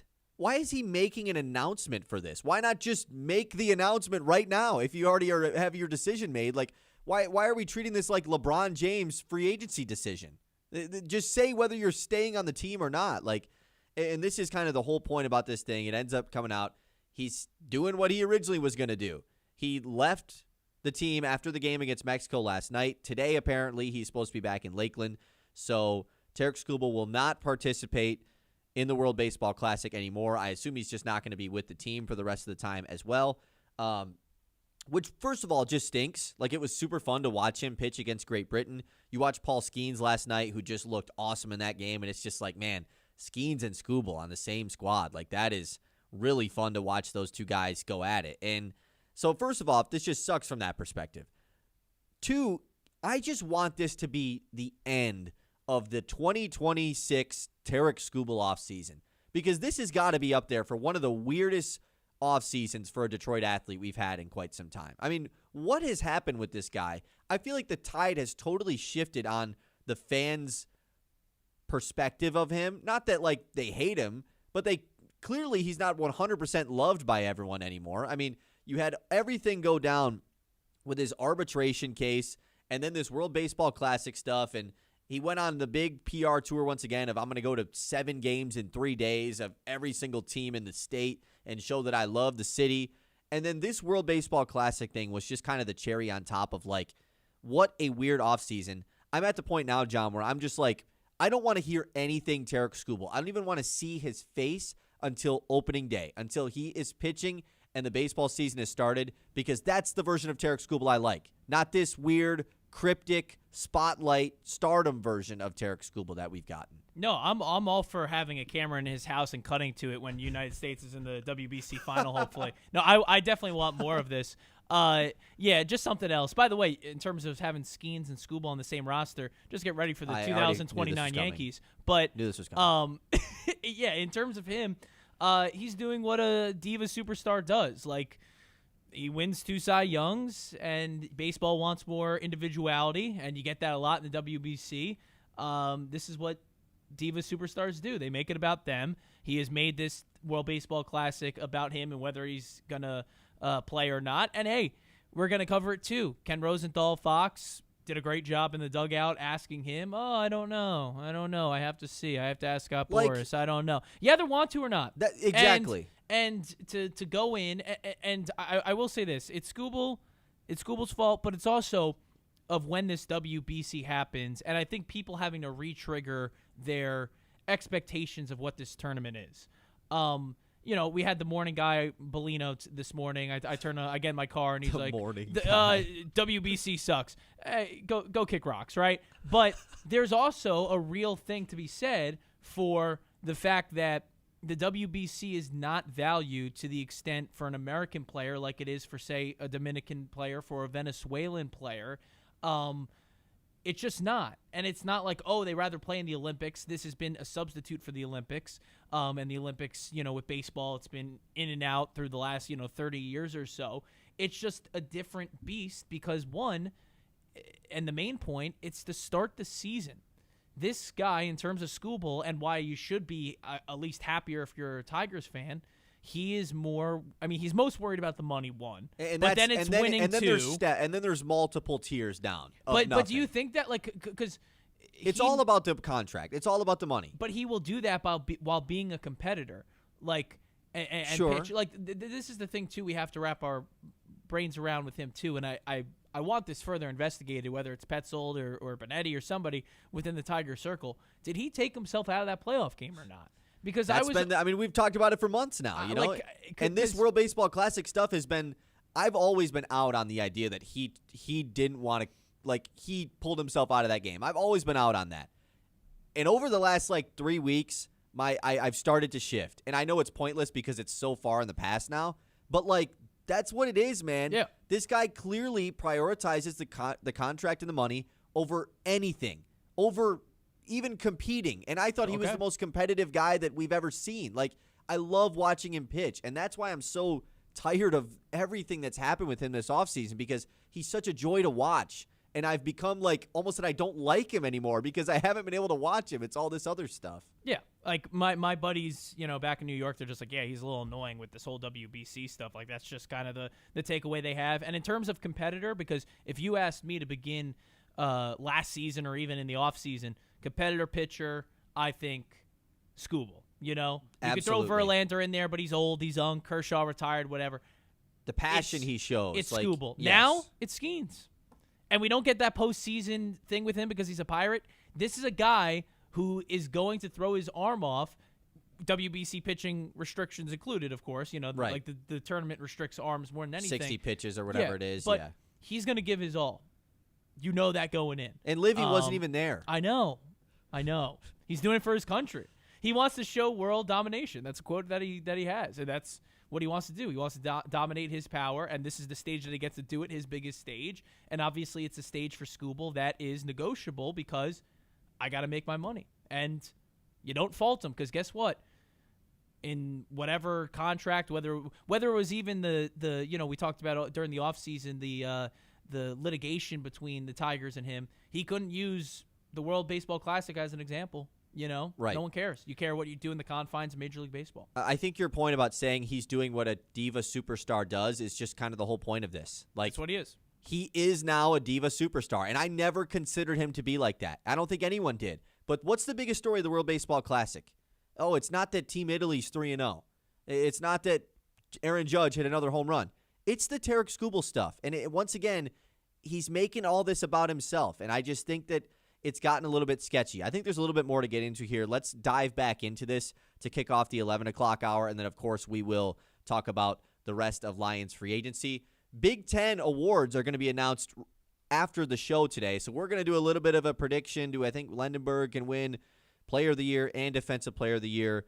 That is all coming up next here in the 11 o'clock hour. This is the Ben Bosscher Show, live on 100.9 The Mitt, live on YouTube and Facebook. The Ben Bosscher Show, built by Bresky Siding and Building Repair on 100.9 The Mitt.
Cade Mays in. Alex Anzalone, Amik Robertson, Roy Lopez out. Hasn't been a great Lions free agency. We're going to dive back into that here in a moment, but I do want to touch on what we just finished the 10 o'clock hour with, because this Tarek Skubal stuff with the World Baseball Classic, I think, is finally over. And I think my biggest takeaway, at least I think it's over, because I don't know what the next storyline is. There's still 3 weeks for Skubal to find something else to get in the spotlight with. I think that just the idea of what Tarek Skubal is, this homegrown superstar in Detroit that never should have been a superstar, right? Like, he was not a high draft pick. He was never a high prospect. Comes from Seattle University. Like, the idea of him being this humble superstar out of Detroit, I think is just gone now. I think that, and maybe it's deserving because he's won back-to-back Cy Young, sure, but like John said, he has turned into a diva superstar of Major League Baseball, which there isn't like a lot of divas in baseball, right? When you think of divas, I think of every wide receiver in the NFL, and I think of mainly every superstar in the NBA. Like, so you don't think of baseball players. Alex Rodriguez was like a diva, I guess. There's obviously been some other ones more recently, but No, this is good for the league. It's just not good for Team USA, and it's not good for the Tigers. it's good for the league, and it's just like, I don't understand why he had to make a decision about the announcement of the decision. Like, just say it right then and there. Yeah, I'm leaving tomorrow. I'm not going to stick around. The fact that not only coming into the World Baseball Classic, he made it about himself that I'm going to stay one game. It's the fact that after he pitched, man, I really want to stay. Oh, I like it here. It's like when you go to camp for a week, but you're like, the first day I miss my parents, and I think I'm going to leave early. I think I'm only going to stay for 3 days because this is too weird. I need to go back home. But then when day 3 rolls around, you're like, oh, wait, I kind of like hanging out here with my friends. I want to stay, but your parents have already shown up. And in this case, Scott Boras is your parents, and he wants Tarek Skubal gone. And Skubal's like, but it's like fun to pitch with these guys. And Paul Skeens, Aaron Judge, like, these guys are cool to play with. I just don't know what to think about Skubal anymore. And my biggest takeaway is that I just want him to pitch. I want him to – I don't want any single camera on him. I don't want any tweet about him. I don't want any quote. I don't want an interview. I don't want anything. I just want to see him on top of the mound in San Diego on the Tigers' first regular season game because I'm sick of everything else. That's fair. We'll go back and how we finished the 10 o'clock hour talking about his competitiveness. The indecisiveness from him recently shows his lack of competitiveness, in my opinion. When you're a Cy Young winning pitcher, and he has earned this right, you can script out how you want this World Baseball Classic to go. All right? Preliminary round, I'll pitch against Great Britain. Boom. Then I'll pitch in whatever the quarterfinal is, whatever the semifinal is. And then I'm back in Detroit on ample days rest, or back in Lakeland in ample days rest, pitching here, and then opening day. However he situated it. You have that luxury. You're not a position player. You're not one of these Team USA players that are in the bullpen, and you have earned that right. And you have no clue what you're doing? You're making it not even it's harder the hardest on decision of my life. You're making harder on DeRosa, manager of Team USA, and how they're going to go, do we have him or not? Make a decision. And being on top of things and being in front of things, it amplifies your competitiveness. Great competitors are also great at preparation. And if he wants to be that, do that. Not be, I don't know. I'm going into this World Baseball Classic. And like you said, the camp example is great and maybe was real life for you. It sounded a little too personal. But whether or not, I thought this is what I originally wanted to do, but then I actually got here and things changed. Like, what did you think? Did you think you were going to get there and be like, I want to get out of here. This sucks. Get me out of here. This blows. Great weather, pitching for my country in meaningful games and playing with the world's best. This is terrible. Like, what did you think was going to happen? I don't understand this. No, it's either whether, like, you have to go in with the mindset, whether how great this experience is or whether how awful it is. Maybe you get blown up and you don't pitch well, whatever. I am on my schedule of what I have to do. And these athletes are anal about it. And it's why the modern day athlete, and we talk about them, is so captivating, because it's not the olden day of, Babe Ruth, I drank this many beers and this many hot dogs and whatever. These guys treat it like It's academia. It's a science. You have the personal trainer, the routine, the stretching. Like, there's so much that goes into it, and he's just been lackadaisical with it. To what? Give Fox content in between innings during the broadcast? Like media, we love it. From a baseball perspective, they love it because it is the storyline that, and you hit it right on the head, that is prevalent right now in the World Baseball Classic. It's the number one storyline. It's not at the actual baseball. It's this guy making it about himself again. So, but with all that said, again, like Diva Superstar, you're either in or you're out. We don't care about whether, I have to announce my decision. And, again, it's unfair to your teammates. It's in both stops, really. There's probably some arm in Lakeland that's like, oh, shoot, do I get to start a spring training game? Right. Like, make up your mind. Other people have to live their lives and do some things here.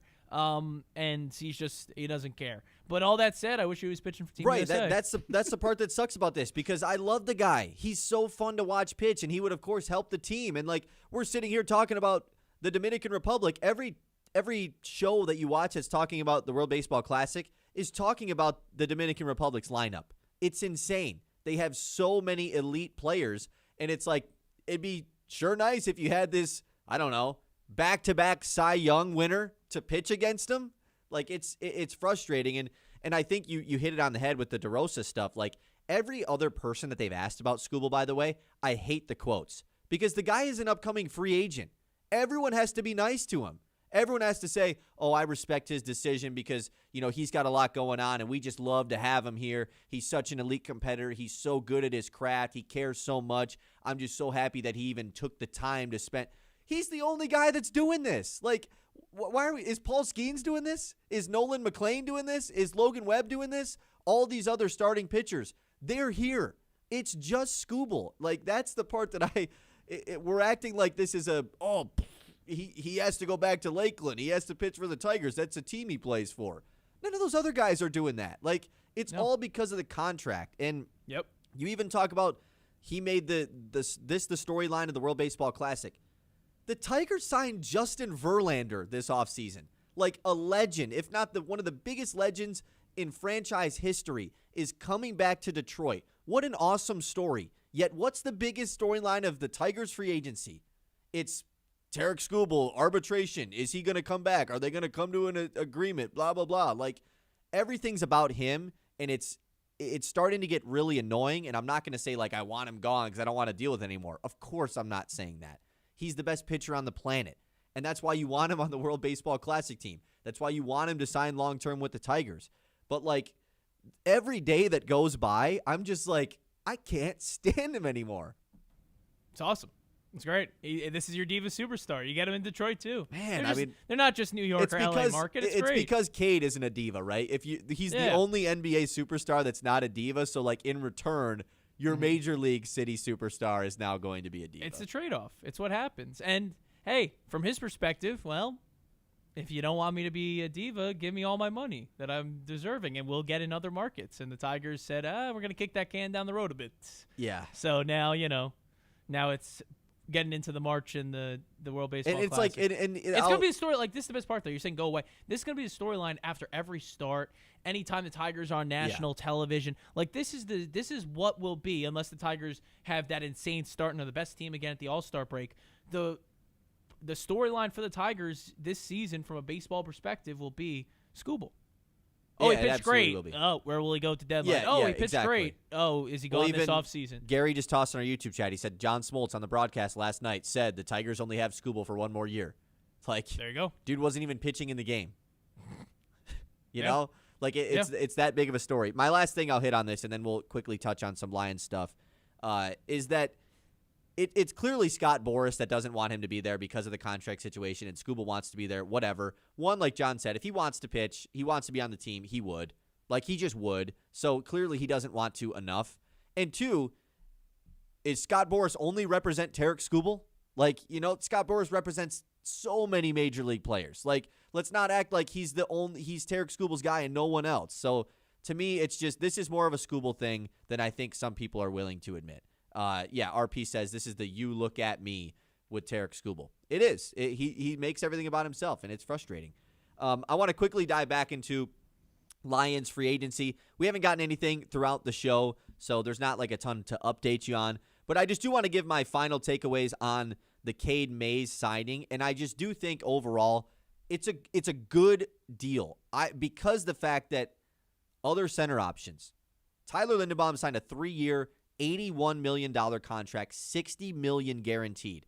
The same amount of years for Cade Mays for $46 million guaranteed less money. Like, that's ridiculous. The contract that Lindenbaum got from the Raiders, I mean, I can't believe that. That is just unreal stuff. He's, maybe the best center in football, so I understand it. But Mays, $14 million guaranteed, and then your other guy, Connor McGovern, stays in Buffalo. So, like, the next best option was Cade Mays, and I think Brad Holmes nailed it with bringing him in. It was the guy that was available for him, 6'6", 325, a better run blocker than most, like an above-average run blocker with his PFF grade.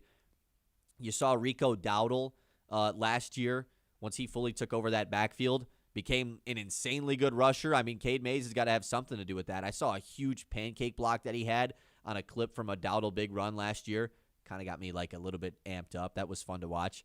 Al Karsten, who's a Lions writer, he's come on the show before, talked about how the Panthers just really improved offensively over the last 2 years. They were 4-10 in games without Mays, where they were 9-11 with him over the last 2 years playing center. Obviously, I mean, still 9-11 isn't great, but like Carolina, it's not like they were some great team over the last 2 years. So their offense has been much better. Only a 3% pressure rate allowed over the last 2 years. That's tied for 13th among all centers across that span in the NFL. So, like, he's fine. He's fine to above average. And I think that's kind of where we figured the center spot would be, right? You're not getting Frank Ragnow back, but you certainly don't want Graham Glasgow back. Can we meet in the middle? I think this is that with the Cade Mays signing. Larry Borum to come in, be a depth piece. It's just about filling all the other needs now. The Lions have so many spots open with Anzalone, Amik Robertson, Roy Lopez, all leaving in free agency. Kyle Allen, too. I guess I'll throw him in there. So you got to go get another edge rusher still on top of it and then replace all those positions you lost. And then on top of that, still the biggest need is left tackle, which I assume will be addressed via the draft. At this point, I'm assuming that just because how else are you going to address it unless it is this Borum character from Miami? He doesn't scream starting left tackle to me as far as what the Lions are trying to do to get back to their elite offensive line. So we're going to continue to update you throughout the show. And then, of course, you can follow us on Facebook. You can follow us on Instagram. We'll have updates with Lions free agency stuff going on there. Hopefully by tomorrow we'll have a little bit more Lions stuff to talk about because it's been a boring day, too, so far for Detroit. Not that big of a surprise. Still need to clear up cap space. Jared Goff's contract not restructured. That's like the number one thing that we figured would happen this offseason, and it just hasn't. Technically, Wednesday is like the official start of free agency when all these deals actually get signed, so they have up until that point to officially clear the cap, but it would still be nice to get some money so we can bring in some players because I have a list of about 9 different positions that I just rolled off of that the Lions still need to address, and that doesn't really even include safety, which is just they might need someone. Backup quarterback, they not might need someone, they do. Like, that's still a spot you have to address, so let us know, 989-837-6125. What have you thought of the Lions free agency so far? We do have a couple of Scooble texts that I do want to quickly hit because I got pretty animated during that previous segment. It was great. Unknown texter says, sounds like Scooble's going to become a Yankee. That's where diva pitchers go, like Roger Clemens. Sure. All right. Point. That's a good point. Yeah, pretty interesting. Clemens also has a World Series ring, but okay. Also cheated. Next person Yeah, so also says, steroid user. Yeah, big-time steroid user. Has anyone thought that he may be voiding his contract while he's pitching at the World Baseball Classic, as in if he gets hurt, he's not getting paid, but if he gets hurt in spring training or regular season for the Tigers, he'd still get paid? The Tigers wouldn't have let him pitch under his current deal. There's guys who can't pitch right now or can't play in the World Baseball Classic because of their deal. Because of the insurance stuff? And the insurance stuff, and Scooble's there. I think Correa's one of them, right? I believe I saw this with Carlos Correa. Okay. So, yeah, you're right. This wouldn't be something that this isn't a Tigers thing. That's for sure. He's there. Yeah, he's there right now. He already you know, did. as much Well, as we not knock anymore, him for but- not pitching more, he pitched once. Oh, man, that's so good. I would have I mean, like, great job, Tarek Scooble. 989-837-6125. Big Ten basketball awards. They're coming out shortly after the show. We're going to discuss potentially some history to be made for the Wolverines. Then we'll hit the news. We'll talk a little bit more World Baseball Classic. I've yet to get John's Kevin McGonigal thoughts, by the way. He went deep again yesterday, and John saw a lot of Kevin McGonigal in the lower levels last season, so we're going to talk to him about that. Then we'll have our 3 traditions to close every show. That's what's coming up in the final 45 here on 100.9 The Mid on the Ben Bosscher Show. 11 o'clock hour is always brought to you by Yiter Insurance. Life happens fast, and at Yiter Insurance Group, they're here to make sure you're covered every step of the way. Locally owned and trusted in Midland for decades, they treat you like family, not just another policy number. From home and auto to business and life insurance, Yiter has the right coverage for every stage of life. Their team makes insurance simple with expert advice and real people you can actually talk to. Yiter Insurance Group will be there when you need us since 1940. The Ben Bosscher Show, built by Bresky Siding and Building Repair on 100.9 The Mid.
Built by Bresky Siding and Building Repair on 100.9 The Mid.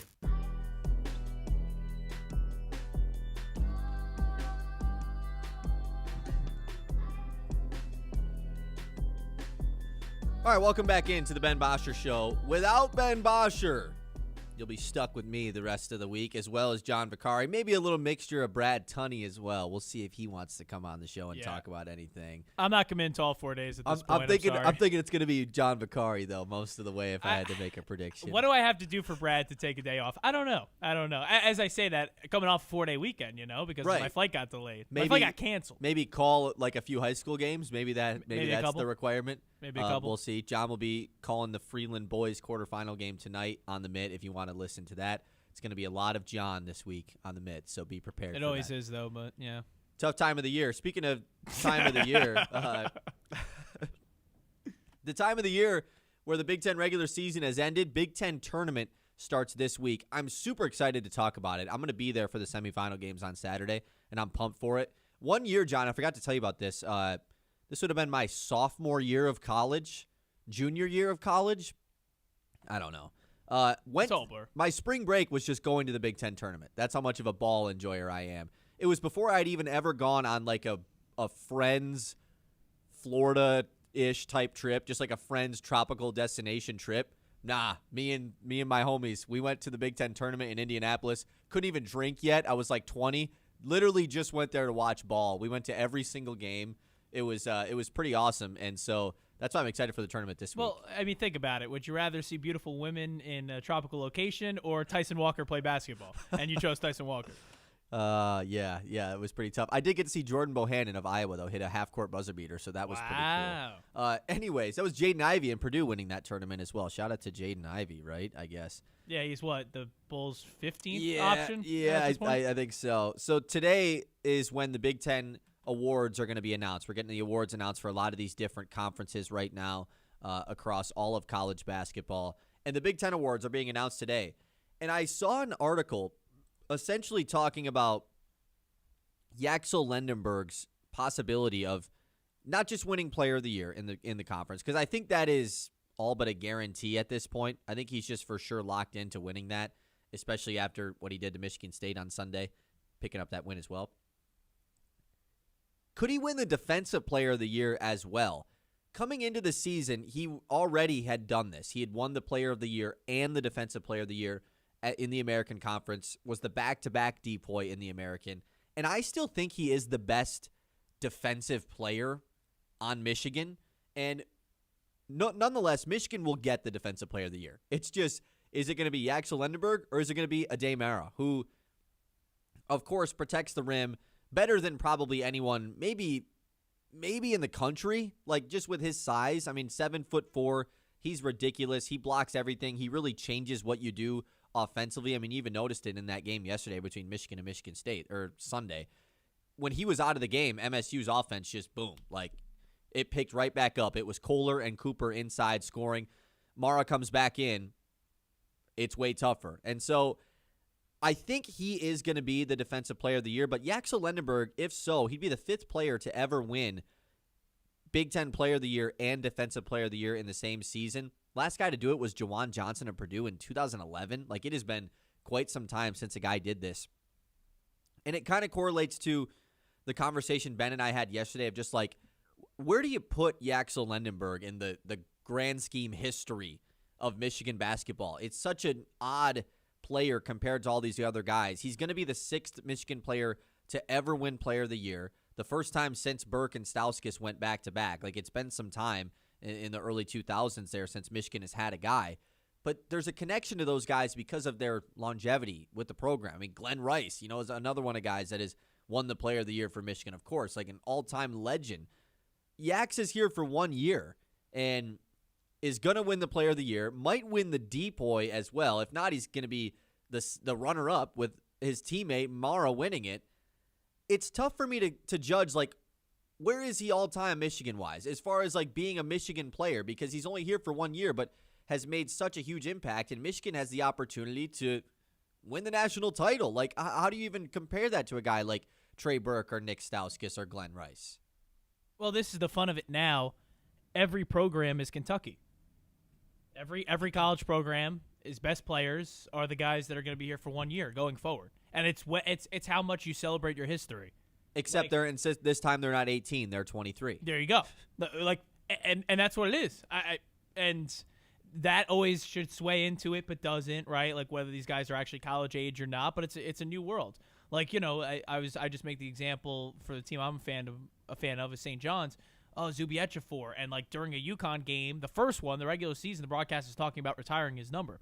He didn't start St. John's, right? Like 2 years just not at St. John's. He's played 3 years, so right. It feels like forever now in the modern day of college 3 years, basketball. man. That's a Oh man, but it didn't start the school. So there's different conversations to be had. I think if you ask in terms of accolades, he's never going to win unless that one season is just as dominant as it can be. And this will be as dominant as it can be. He's not going to be National Player of the Year, but he's pretty close to that. He's a Big Ten Player of the Year, and we'll see with defensive. Yeah. And you're talking about that and whether it's going to happen or not. But it'll all just be on postseason accolades. And it has to be that dominant of a year where you can take down the body of work of someone who had 4 seasons or even just multiple seasons, because he's not going to have multiple seasons. To have multiple seasons, Trey Burke's going to be remembered more fondly because he was there more years. Like, it's just what it's going to be. But in terms of resume, you win a national championship, things change. So that's where it comes into play. But you have to be dominant during your time.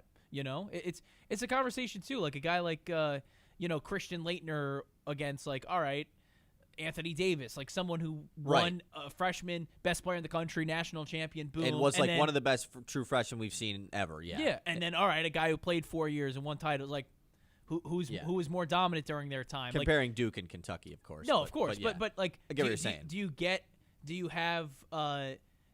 you give more props to I give more props to the freshmen who come in and dominate and then leave. Totally. More than the guys who had developed like over Cooper time. Flagg last year. Correct. Took Duke to the Final Four, and then it's going to be similar this year. One of those top freshmen is going to take their team deep in the tournament. Like, that's with this insane freshman class we've had this season. Like, Zubiec for sure going to win Big East Player of the Year, right? I hope. I that's what that's kind of the consensus. UConn kind of spreads the ball around a lot, so exactly. It should be Zubic. Yeah, I mean the stuff back with Yak, St. John's players, by the way. Come on now. Yeah, but is this one going to get benched in a March Madness tournament game? Deep pull there, deep pull. If you remember last year's tournament, yeah, that's a good pull. Look, I think that I'm just not going to be surprised if Mara has been just kind of thrown into. He's the decoy, which I totally understand. Like he probably is. Though I'm not going to be shocked if they give it to Yaks. It almost might be like a sign to give him we know that he's not the national player of the year, but he's this good. He's the player of the year in the conference and the decoy. And you see this a lot across the country as well. Like this happens more often than not, and it wouldn't be the first time he's done it. Did it in the American last year. I think he has a pretty good chance of doing it again this year. And yesterday, Ben, by the way, saying that he might be better than Trey Burke, Michigan-wise, was the most ridiculous thing I've heard in quite some time. Wow. No way is he better than Trey freaking Burke, dude. That guy is the legend of all legends, and I'm not even a Michigan fan, like not even in the slightest. So that was pretty funny. 989-837-6125. We're going to hit the news when we come back, talk a little bit about Kevin McGonigal, talk a little bit about the World Baseball Classic, and then, of course, we got 3 traditions to close every show. It's the Ben Bosscher Show with Kyle Sandel and John Vicari this week on 100.9 The Mitt. Hopefully Ben is having a good time enjoying his NFL free agency throughout this week. Quickly want to give a shout-out to Cervinsky Sod. It's springtime. You look outside. I mean, man, the field here at Dow Diamond is looking pretty sweet, and the grass is starting to show everywhere.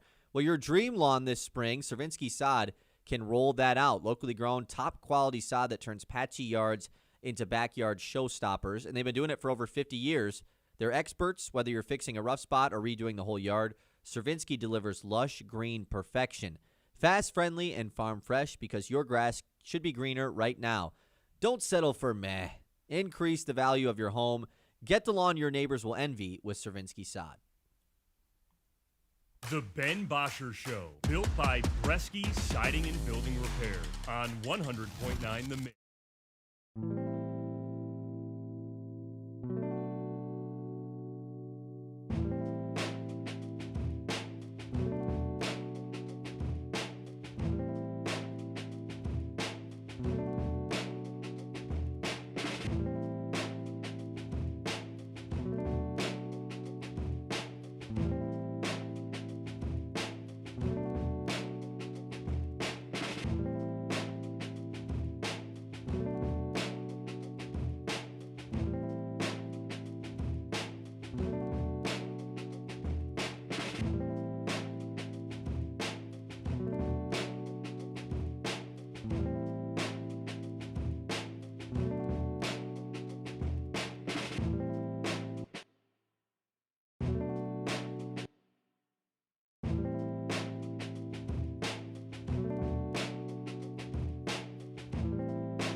All right, John.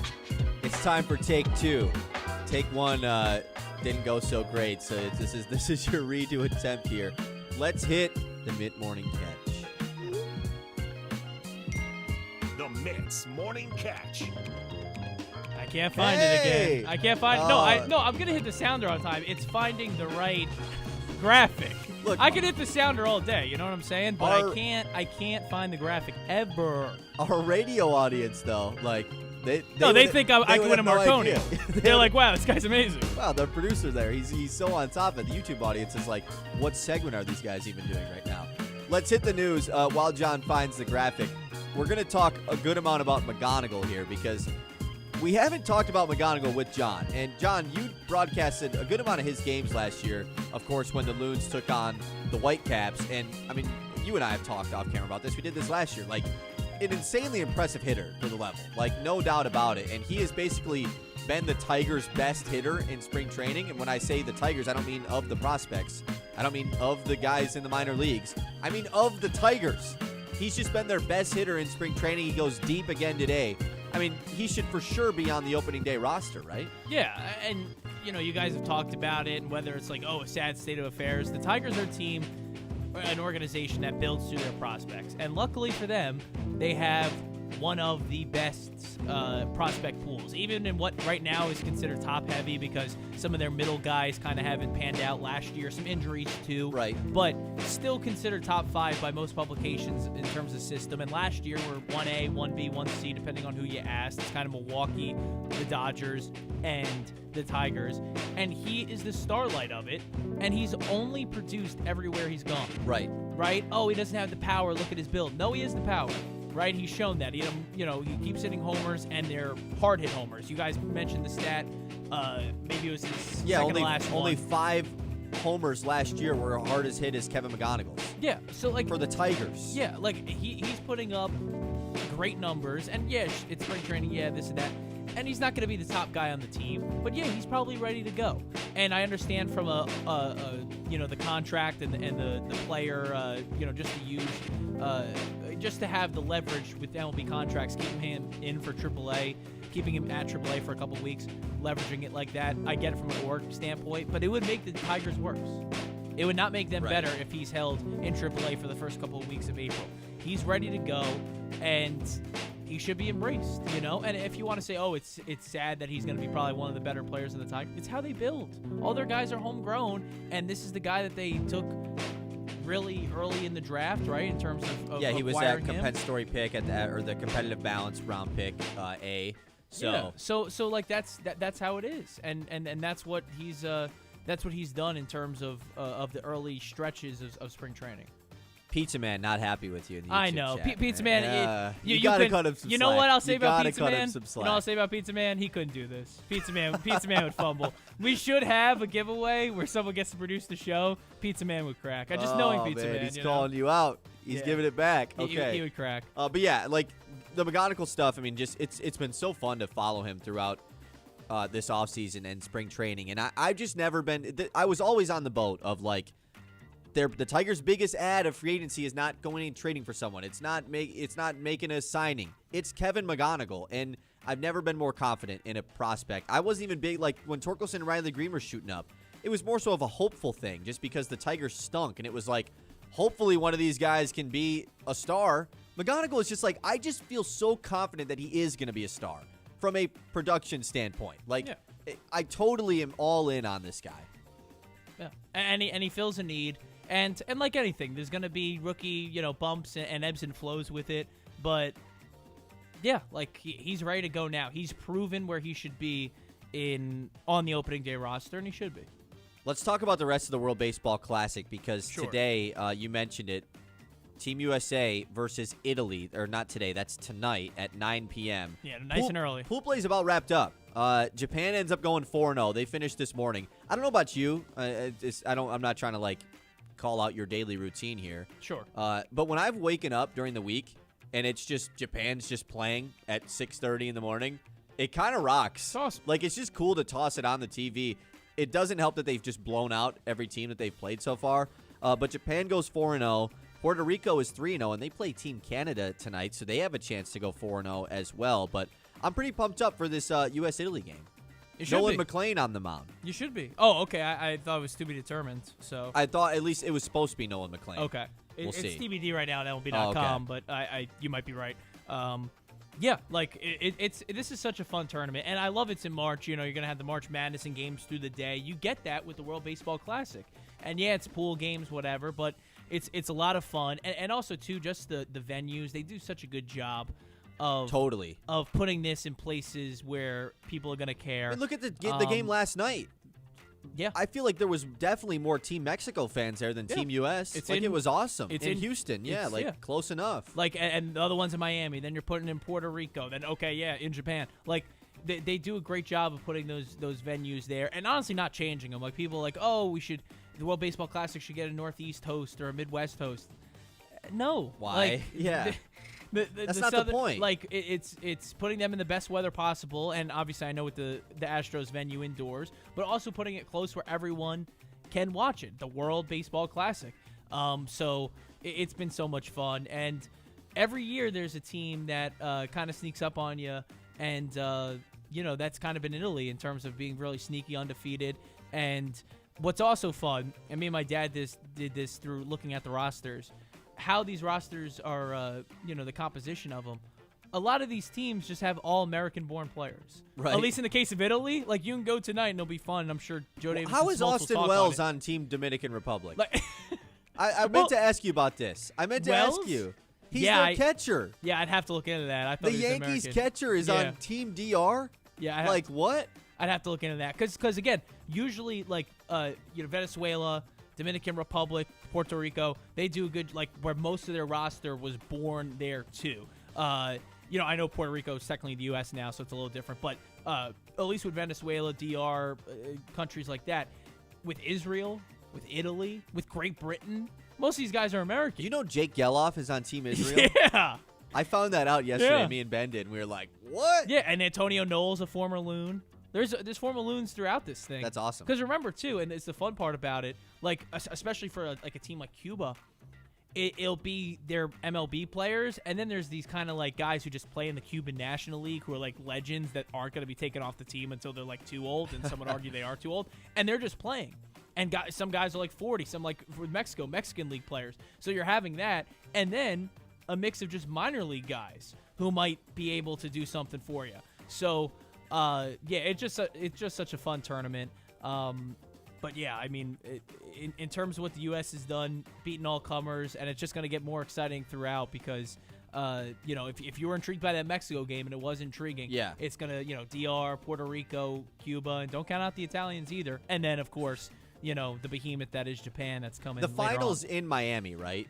I believe. I'd have to double check that, but and I'd that's assume. where it was last time as well. I think they should change it so that It used to be in San Diego. okay. It was in San Diego 2 World Baseball But I Classics think they ago. should change it. Like whoever wins the previous one should be the host for the final. Yeah, like Japan? Japan should host. They deserve it. They won it last year. They came to America and won. Like All not right. last year, the last time. Yeah. I think that should be like the reigning champs get to host. I think that would be a cool change to the World Baseball Classic, as it's definitely like picked up some steam the last couple times as well. I mean, Otani. Well, clearly helps that. playing it consistently, and the Olympics not having baseball, and then the commitment from the players' union, and all of it's worked. In an ideal state, we kind of talked about it with Scooble and everything.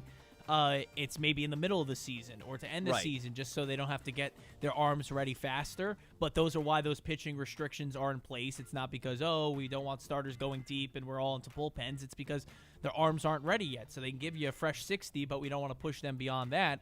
Especially in pool play, so and it's only gotten more national media attention. It falls in a good time of the year too, where people Totally. are just sports obsessed with college basketball stuff. Just come off the Olympics too, like you kind Yeah. of are riding that Team It's- U.S. correct, that high. pride. Yeah, Yeah. exactly.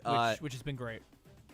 We're hoping the U.S. can get to 4-0 tonight. You said you got something that you want to dive into here in the No, news. just one thing that I left in terms of the first mid-morning catch, a story that got some traction yesterday with national sports media, like Dan Patrick was talking about it. Did you see the story about the L.A. Marathon? I did not. That they were giving, because of weather, it was going to just get too hot, too humid. If you finished 18 miles of the 26, you got a medal. Thoughts on that? What? because of the humidity. Yeah, weather concerns, I mean, guess, and they just, I understand it. like, But anyone who's doing that, is a fraud. But like no one's actually stopping, right? Like they're Why would you? Why would you go to the last state if I can get the reward for? No one's gonna believe me either. No one runs a marathon for the medal. They run it for like the pride of I ran a marathon. No, that's what everyone you don't runs know. for. They run it for the medal to show it off on social media. True, they do have to take everyone through the process. Listen, I can't hate. I never run a marathon. I can't hate. Marathon runners, you're already in good shape. If you could run 18 miles, That's about saying. 17 like, more miles than I could could as well do. just finish it. Yeah, 17 more. I think that runners though, like they are so like it's all about the self pride of like I ran a marathon. Sure. So you're gonna do it. That's kind of I don't know. But if I'm feeling a little tired in mile 21, I'm just Right. gonna duck out a little bit. See, now if I was Ben, I would say, well, that's the dumbest thing I've ever heard in my life. Well, no, Ben's like a marathon should be 30 miles actually, because if you can't do 30, no, if it's humid out, they should run 2 marathons. Yeah. And that's how they get a medal. yeah, and then they should bike the last like 3 miles actually. Yeah. 989-837-6125. Thanks for the news, John. We got 3 traditions to close every show when we return. Hey, if you're looking to give your car the glow up it deserves, head over to Tommy's Express Car Wash. Fast, friendly, and freakishly good at cleaning. Roll in dirty, roll out sparkling. It's that easy. High-tech wash tunnels, eco-friendly soaps, and a ride that looks showroom fresh in just minutes. Sign up for their Unlimited Club and wash as often as you want, because clean cars just drive better. No appointments, no nonsense, just clean, quick, and kind of addictive. Tommy's Express Car Wash, because your car called and it's begging for this.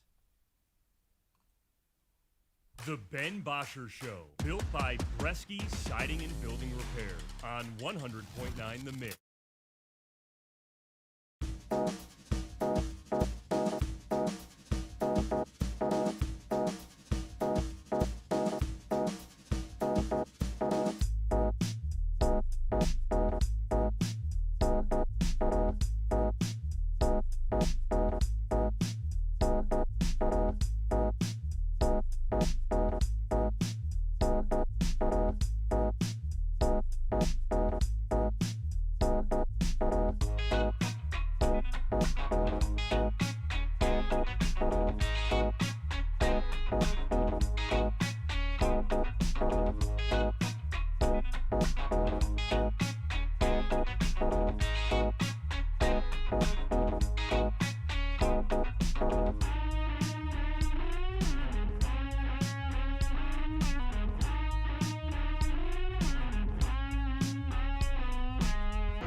Bresky Siding and Building Repair on 100.9 The Mid.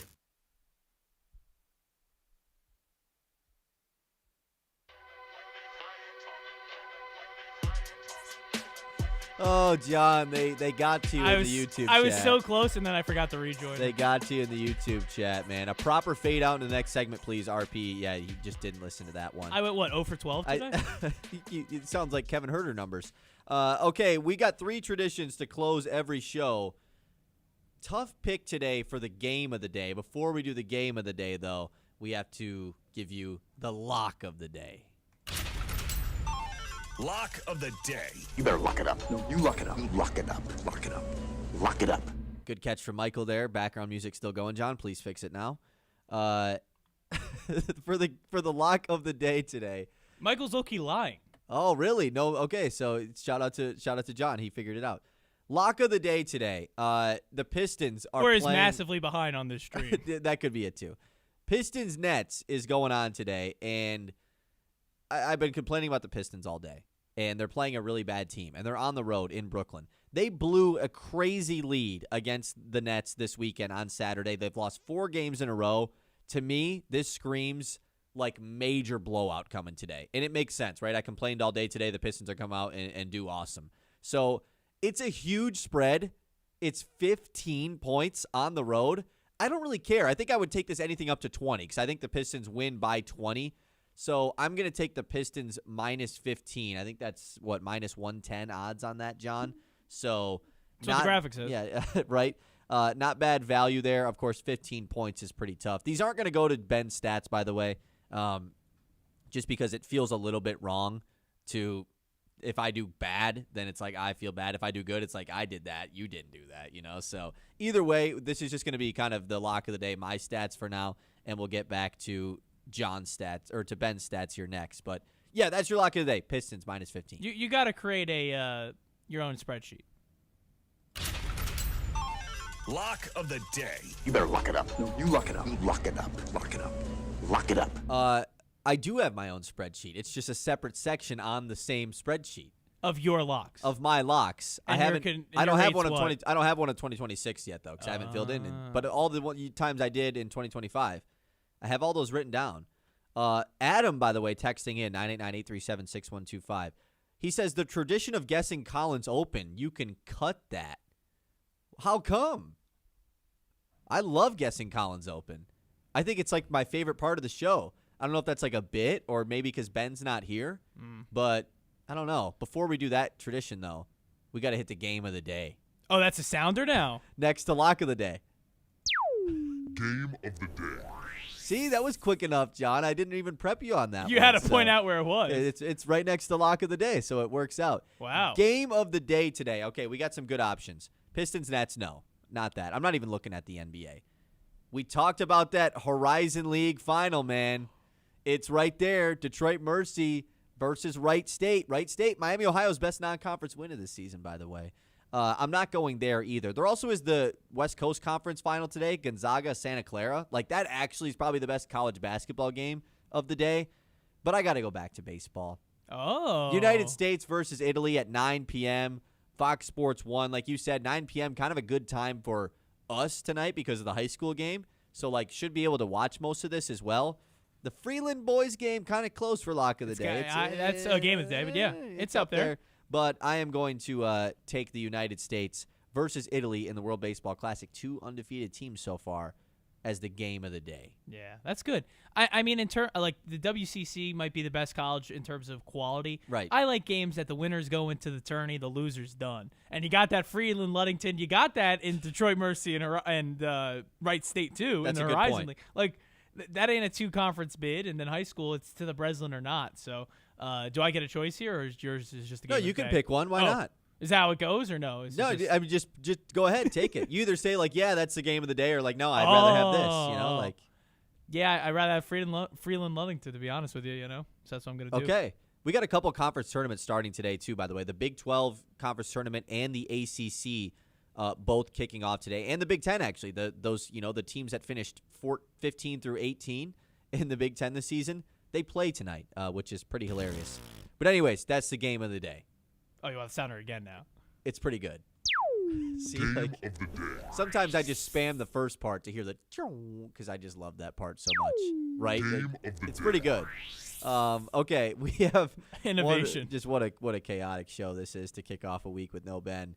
Guessing Collins Open. You don't got to throw the graphic up because I don't think we'll change the points, and you don't even know what the score is. I couldn't find it in a minute anyway, so I think we're good. Yeah, we're not going to count these towards the scores because it gets confusing. Because, like, technically I'm Ben, even though Kyle is on the scoreboard. Yeah, it's all confusing. Anyways, we're guessing Collins Open. John, you're the guest today, right? Yeah. I guess. Sure. You're the person that's here that's typically not. What do you think? What's Colin leading with today? What's something meaningless? Jeez, because it won't be college hoops. It won't be the World Baseball Classic. NFL, right? Some free agency thing. The Bears getting offensive lineman for Caleb. Does that move? Good play. They inked a good offensive lineman. That's all I'll say. The Bears in free agency. Why not? He could do Raiders too with Brady, you know, but I'll say Bears. That seems like it's meaningless. Yeah, the Raiders stuff has been something that Ben has been guessing for like literal weeks now, and it hasn't hit. And today is probably the day it would because they did sign Lindenbaum, but I don't know. I don't think he's not going to lead with center talk. Why? It's Brady. It's the vision. It's I need offensive line to win. He loves Mendoza. I get that part. I'm gonna go with NFL stuff. Yes, I'm gonna go with K9 to the Chiefs. I'm gonna go with a Chiefs thing. Kenneth Walker, the Super Bowl MVP, is joining Mahomes and Andy Reid. Like, come on, like that's got Colin Cowherd written all over it. So that's gonna be my choice for guessing Collins Open. All right, that's gonna wrap up the show today. Pretty eventful day one of Kyle and John filling in for Ben. You're going to catch John tonight on the Mitt for the Freeland boys game. It's the quarterfinal. Coverage starts at 6:50 there. We'll be back tomorrow, 9 a.m. It might be John. Who knows? I certainly will be here. Thank you for tuning in.